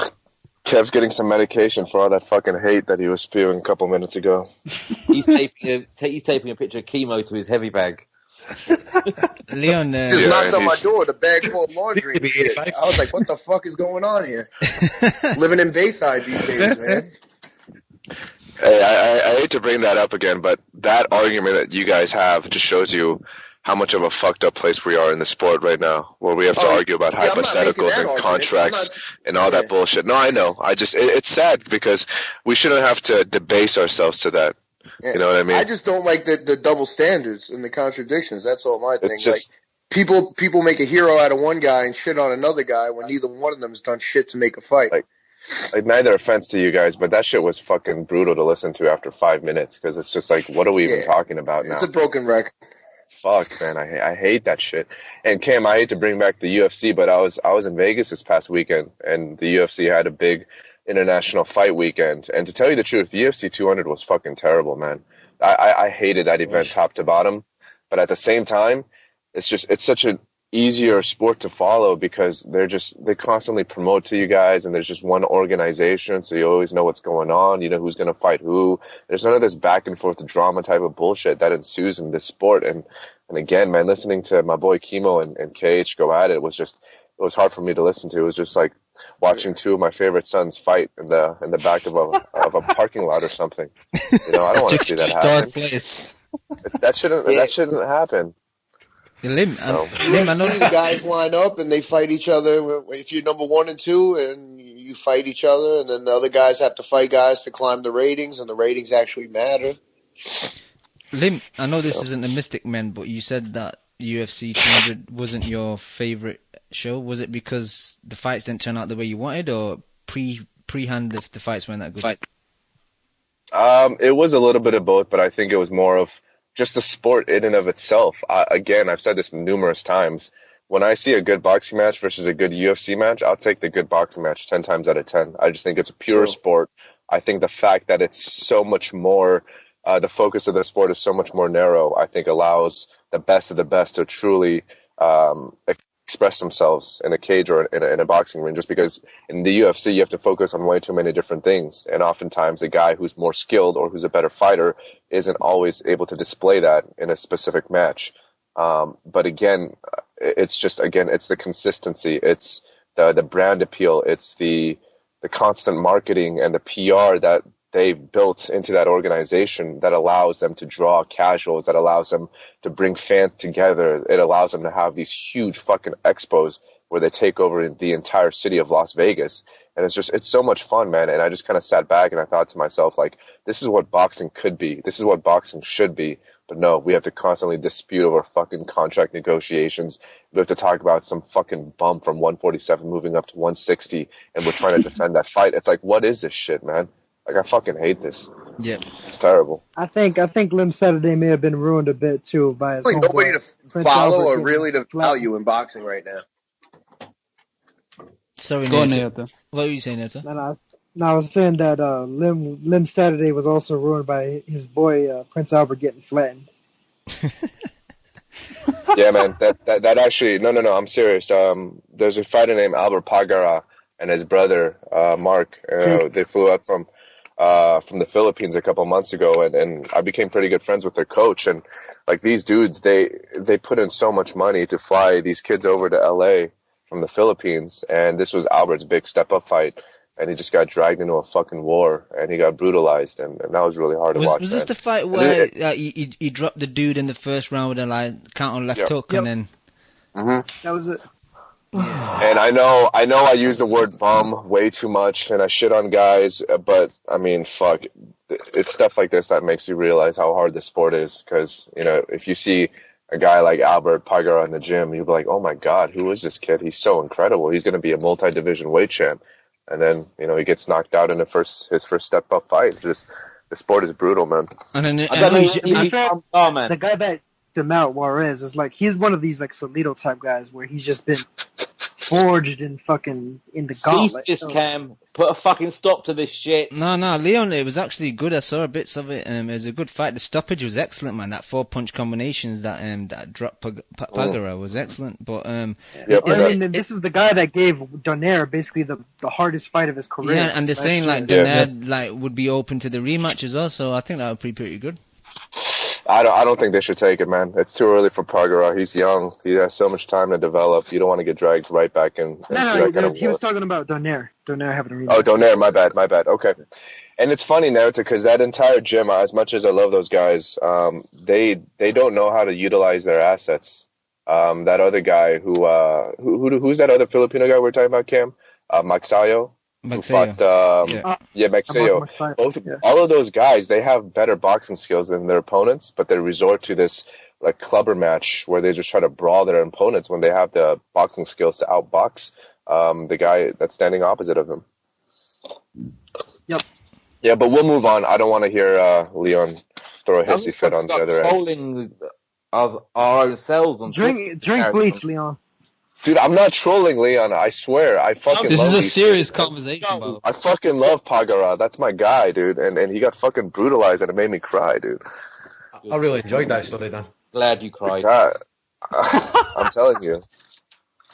Hey. Again. All right, let's move on. Leon, any thoughts on Wilder fucking Arreola? Salty ass bum. Take your trolling. Oh no, he'll knock him out brutally. If that's what Dan's saying, that he could hardly go 3 rounds, then it will be over in 4 rounds. 3 and a bit. What's the over-under on how long it takes to draw blood from Areola's nose? I'd say 2. Before his box gets busted, how long? Ring walk. Ring walk, yeah, that's what we said last time, right? Not if his wife hits him with her purse or not. Before warm up. He might get knocked out by a piece of pizza going into the ring. Somebody got Victor Ortiz. No, but his shape is appalling. Nose will start to bleed. Chew, Kev, any thoughts on this? Or should we move on? Kev?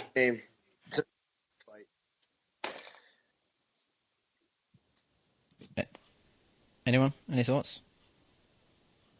No, Cam. Okay, let's move on, brother. Let's move on. The Jackal is in the country. His team got the visa sorted earlier this time, so he's actually going to fight Jazza Dickens, hopefully, in Cardiff. If Cardiff was closer, I'd probably go watch it, but it's a bit far away from me. 3.5 hour drive, it's a bit too far. But yeah, there's a card, Box Nation, Saturday night, 16th July, Liam Williams versus Gary Corcoran. Don't know who that is. That could be a good fight. That could be a good fight, you know.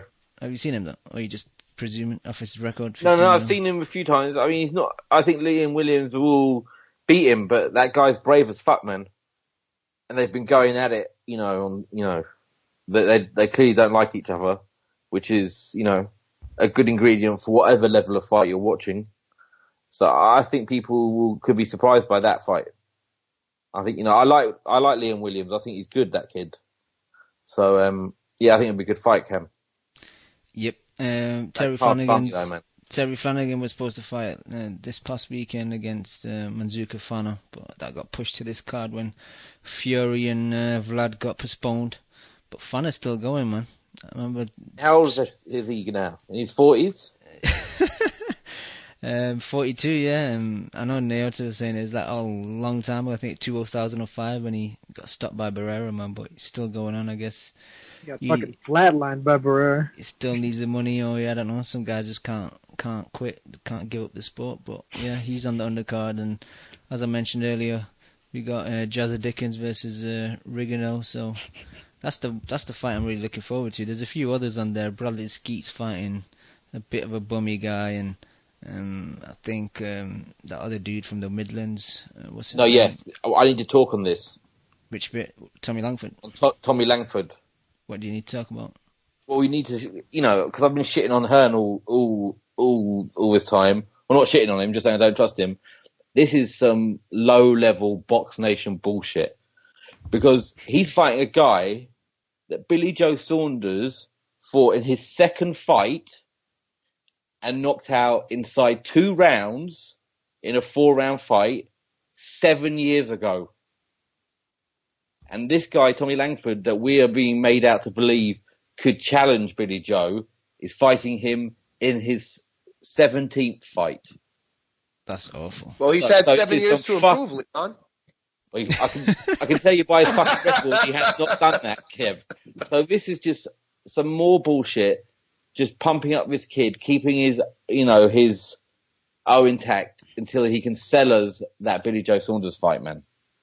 There's no way a kid in his 17th fight should be fighting someone at this low level. I mean, that is shocking, right?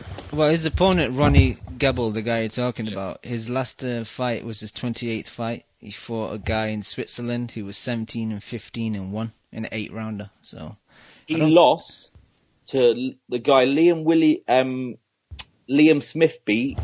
He lost to that guy a division below 5 years ago. He lost to that guy, that Liam Smith, a weight division below, knocked out in 2 rounds. Yep. What is the level of competition here, man? And we're meant to believe, and we, as Box Nation subscribers, we're meant to invest in this guy and get told his story when he's fighting the quality of fighter like that. Yeah, it's sorry, man. That's the reason it's not in the Prediction League anyway, because apart from the 3 main fights, the rest of the card is pretty just Warren putting his guys out and getting some rounds under the belt. It's pretty weak, to be honest. Sorry, this is what happens. My wife goes away for the weekend. I'm left on my own. I just watch boxing and go on Twitter, and I get too angry. I'm sorry, I've been shouting too much. And smoke some good shit. No, that's been working, Cam. All right, quickly, Leon, do you know what's happening with that Vijender Singh fight? Will that be the first fight on the card because that's in India, and then they'll come back to Cardiff and then? I think they just stream into each other, don't they? I don't know, because I'm thinking about the time difference. Like, it's like 5.5 hours difference from India. So if that fight's live at 11, half 11, it kind of thinks that the Cardiff card, when they go live, I think they'll go to India first, play his fight, and then carry on with the Cardiff card. That's how I'm thinking that they'll do. Because when I looked at the Box Nation schedule on Sky, there was no separate little kind of slot for Vijender Singh. So no, yeah, it just goes Williams from 6 o'clock. Yep. So what's that? 11 o'clock in India. Yes, for some reason India's 5.5 hours, so it's half 11. Oh right, yeah. So he'll just have to stay up late. Yep. Who's he fighting? Kerry Hope, isn't he? Yeah, it's got no Kerry hope. Hopeless. There's lots of jokes in there. Let's not go there, to be honest. What else? There's another card, I think. What is there another card on the weekend? No, I think it's about it. There's the Burchelt card, him and Petty Pino. That's the one where he's Lomachenko's mandatory because Roman Martinez is a ducking bitch ass faggot, and as long as he beats Petty Pino, he's still the mandatory for that fight. Right, guys. Anything else you want to talk about before we make a move? Yeah, just check out that picture I just retweeted with you guys. I'm just looking at it now. Fucking awesome. Joe Gallagher. Beautiful. Tesco Joe. What is this picture? just look at it, Leon. It's fucking hilarious. I can't keep my salt levels too high. It's some quality Photoshop. It is very, very good. Oh, from that geezer. Yeah. I swear, man. That's fucking cool.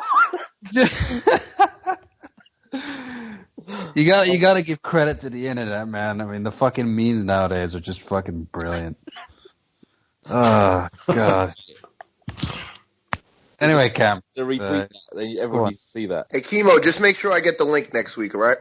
Yeah, answer the fucking question. I still love you, bro. Go. That's all good. It's all good. It was a good debate. I don't love you anymore. All right. Chemo, any final thoughts, young man? Go. Yeah, final thoughts.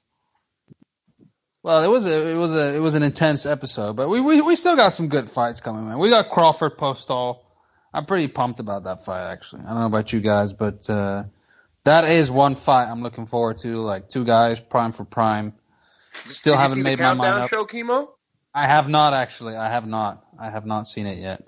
Postal's a lot bigger than him, man. A lot taller than him. That's what I've seen as well. I mean, at least when they're standing next to each other. Yeah, he was looking down on him. Yeah, but wasn't like Delorme a lot taller? I don't think that's really a big issue. But Delorme's got a glass chin, though, so. He got that chandelier chin. Delorme was doing well, though, until Delorme gave him fits for the first 3 rounds. All right, yeah. Maybe 1 or 2. I think this is Crawford was just The first 90 seconds, he had him reeling, bro. I'm telling you. It's an incredible matchup, and I can't wait to see how it plays out. So that's some positivity from me, Cam, to end the show with. I think that's maybe much needed. That's very nice. If we get Posto Crawford, and if the Ward Kovalev fight don't fall through, even though we got to pay for him, we still got between those two and Thurman Porter. Like, as much as the sport's been shit, if Povetkin didn't piss hot, we would have basically got like the 4 or 5 fights we were really asking for, whether we had to pay for them or not, you know? And there's still fights to come in that cruiserweight division. We'll get something before the end of the year that will be one of the top guys fighting the top guys. I think there's enough to keep us fucking. Yeah, they going. just dangle the carrot out there and then they beat you with the stick, man. They just give you enough to stay interested, and that's it. But and the cruiserweight division is a lot like Chemo. Like Chemo was saying, like we weren't even arguing like the same thing. So we were like debating like apples and oranges. Like I agree with him. Like what should happen is not happening. Agreed. You know what I mean? But except in the cruiserweight division, where all of them seem to be equal level and name value, and know that if they could put on fun fights, they get decent purses, and that's probably why we're getting the best matchups out of that, where the top 5 or 6 guys are actually fighting each other, and we're getting fun fights in that cruiserweight division. And I'm sure Nelta will hit us up with some crazy fights before the end of the year with some of those little guys, and those, I love those ones that sneak up on you. I'm sure there's a couple coming up in there. There's one in particular, Menayotin versus Saul Juarez. Yeah, in the after party, we can hang him up like a piñata with money. It's everything. No, but for real, at least those guys are down there. They're fucking scrapping away, man. And I'm sure. Yeah, they throw a lot of punches. They put on fights, and like Naota said a while ago, they fight each other because that's where they only make big money if they fight the top guys. Yeah. When's that fight, Nelto? It's in the next month, I believe. A lot of the smaller guys have not got, zeros because the divisions down there are quite weak in depth, so they have to fight each other. And you see guys have. My bad. August 4th is when that one is. Yeah. But yeah, those divisions are always quite competitive. Chemo, thank you for your final thoughts. It's good to have you on a Friday, brother. On a Monday. Yeah, sorry. It's awesome. Monday. Kevin, Cam, to your point, though, those little guys also get used as the undercard. So a lot of times when there's mismatches in the main event, they pull in 2 little guys that are at the top of their division, and that's the way they get on TV fights. Exactly. But Kev, any final thoughts? Nah, we said enough. Chew, are you still there? Creeping about in the dark? You creep? Yeah. Hi, man. You're still here? Any final thoughts? Yeah, a couple. I've heard a lot of rumours and I've read a lot of articles that Billy Joe Saunders is going to be fighting on the undercard of Canelo Liam Smith in September, with the view being that Saunders would fight the winner. I think that's a terrible styles matchup for Canelo if he ever was to fight Billy Joe Saunders. I think Billy Joe Saunders would beat him. Yeah, the fun fight would be Canelo Eubanks. Yeah, that would be interesting, and I would pick Eubanks to beat Canelo as well. Me too. But then again, I'd pick Eubanks to beat King Kong until he loses, so. King Kong ain't got shit on him.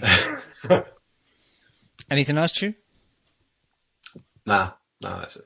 I thought you said there was a couple. That was just one. I'm bad at maths. Yeah, 360, 180, fucking. No wonder why you don't want to talk contracts and money. It's like fucking flyweights for Thailand. All right, thank you, Chew, man. I hope you feel better soon. Cheers, man. Naota, any final thoughts? Well, you know what? One fight that we kind of overlooked. I'm not sure if it's going to be on TV though, so who knows? Victor Ochoa versus Enrique Cavelo is on that undercard of Wilder versus Areola. Cavelo knocked out Salinas right after Salinas drew against Scott Quigg. So if he beats Darchinyan, we may see another title challenger contender type fighter at 122 if he knocks off Darchinyan. What's Darchinyan doing? Nicky, is Darchinyan not paid his mortgage off yet? Then you just can't give it up, man. It's his ego, man. It's all dope life there. All right, thank you. Artunian is one of these crazy guys that always thinks he's won a fight, even if he gets knocked out or something like that. He's just always in denial. He thinks he just slipped or something, or he got caught. I'll get you next time. He's gonna end up fucking brain damaged, man, because he's the type of guy that just cannot lay down the gloves. It's kind of sad. And Kimo, that mentality is good for fights and good to make fun fights and exciting fighters, but those are the guys that need to be protected from themselves by the sport. Yeah, I mean, Vic's had a long career, man. He's probably gonna get, and his chin's getting worse, man. He's probably gonna get stuck. Yeah, and he's fighting guys that he doesn't have size advantages over like that anymore, or power advantages over. So all the advantages he had in the past are all gone. It's a sad story. I don't know if it's getting worse, but I think after getting knocked out by Cuellar, it may have gotten worse. Yeah, that was brutal. that was bad. Fucking evil, that was. I like that fight. Yeah, same here. All right, thank you, Neota. Leon, any final thoughts? Just that we haven't heard anything about DeGale Jack, have we, in ages? And being positive again, if that gets made, even though I think it's a wasteland up there, at least it's the two top guys fighting each other. So it'd be good to hear something about that, but who knows if that's going to happen. Yeah, I like that fight, man. I like that fight, and if they do that fight, that's fine. That's a good fight, and that's something else, it might not be the most enjoyable fight, but it's top guys again, and that's all we can ask for, isn't it? Hearn did say, they're shit, man. Hearn did say he has got an international card in October, but I don't think that will be October. DeGale Jack will probably be November, December, I guess. That's her fighting twice a year now. That's what happens when you reach the top. As a fighting a lot. But look at July 21st. There's a showbox type card. I think it might be on ESPN with those Ukrainians over here, and even those guys were fighting like 4 times a year. Now they're only fighting 2 times a year too. Like these people, I don't know. It's like that money drying up. Yeah, I guess. Like, what the fuck are these guys doing? Like, what are Heyman and them doing? I mean, that fight from the weekend with that guy who Stephen Smith beat, I think, and that was the main event, that Italian guy, Cam Bachero or something. That was a headline fight on a PBC card. I mean, that is, standards have dropped. To be fair, like, ESPN PBC this year compared to last year is horrible. This year it's more like Friday Night Fights quality. Yeah.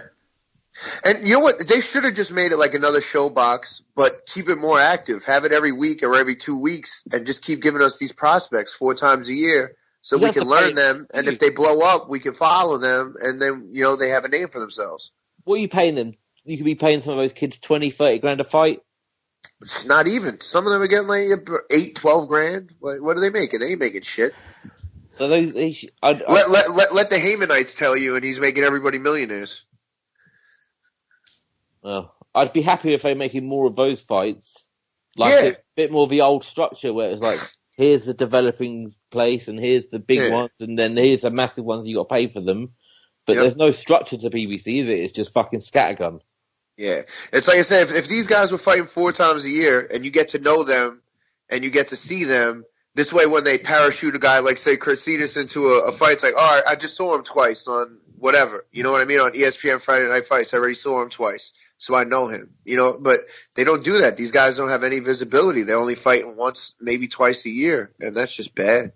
And the other thing I take it is that the fighters are all, sorry Cam, just quickly, the fighters are jumping all over the channel. So one moment they're on Spike, one moment they're on that. It's like, all right, can't it just be like, well, the next 4 fights of Porter are going to be on Spike? Or we could write a book on all the moves they fucked up on. Yeah, it's madness. Show some consistency. Just some planning. I just want to see feel like there's a plan. I'm not saying that any of us are geniuses, but if we can see there's not a plan, then they're fucked, aren't they? True. Let's be real, man. All right. Thank you, Leon. I want to thank all the guys on the show today, all the people in the chat, and all the people that download the show week in, week out. We'll be back next week. Peace. You just listened to the Boxing Coalition. Dude, man, I love boxing.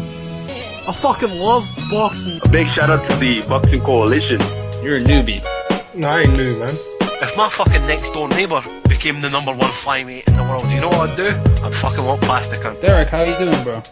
I was physically banging, lad. I disagree. First time I hear the show, man, it was fucking badass. Vamos a Argentina, la concha de su madre. I see the bomb in them. I get home and she's like, what the fuck? Me and the kid are here. Why don't you get home and talk to us? I'm like, man, you guys don't know shit about boxing. Kel, how does it feel to be the new IBF champion? Feels great. Great. Do we really dive into the black hole right off the jump? I think he's hiding glass. Just to play devil's advocate. You want 1 portion of crow or 2 portions of crow? Give me 2 portions with a supersized fries and a large drink, please. I can't stand him, what? I'm Scottish. Cringe side. But you won't rush Anthony fucking fat ass Joshua, would you? He's not fat. How about you tell us what you weigh for your final thoughts? My weight? Thank you for listening to the Boxing Coalition. We are live every Monday, 10 p.m. to 1 a.m. UK time, 5 p.m. to 8 p.m. Eastern.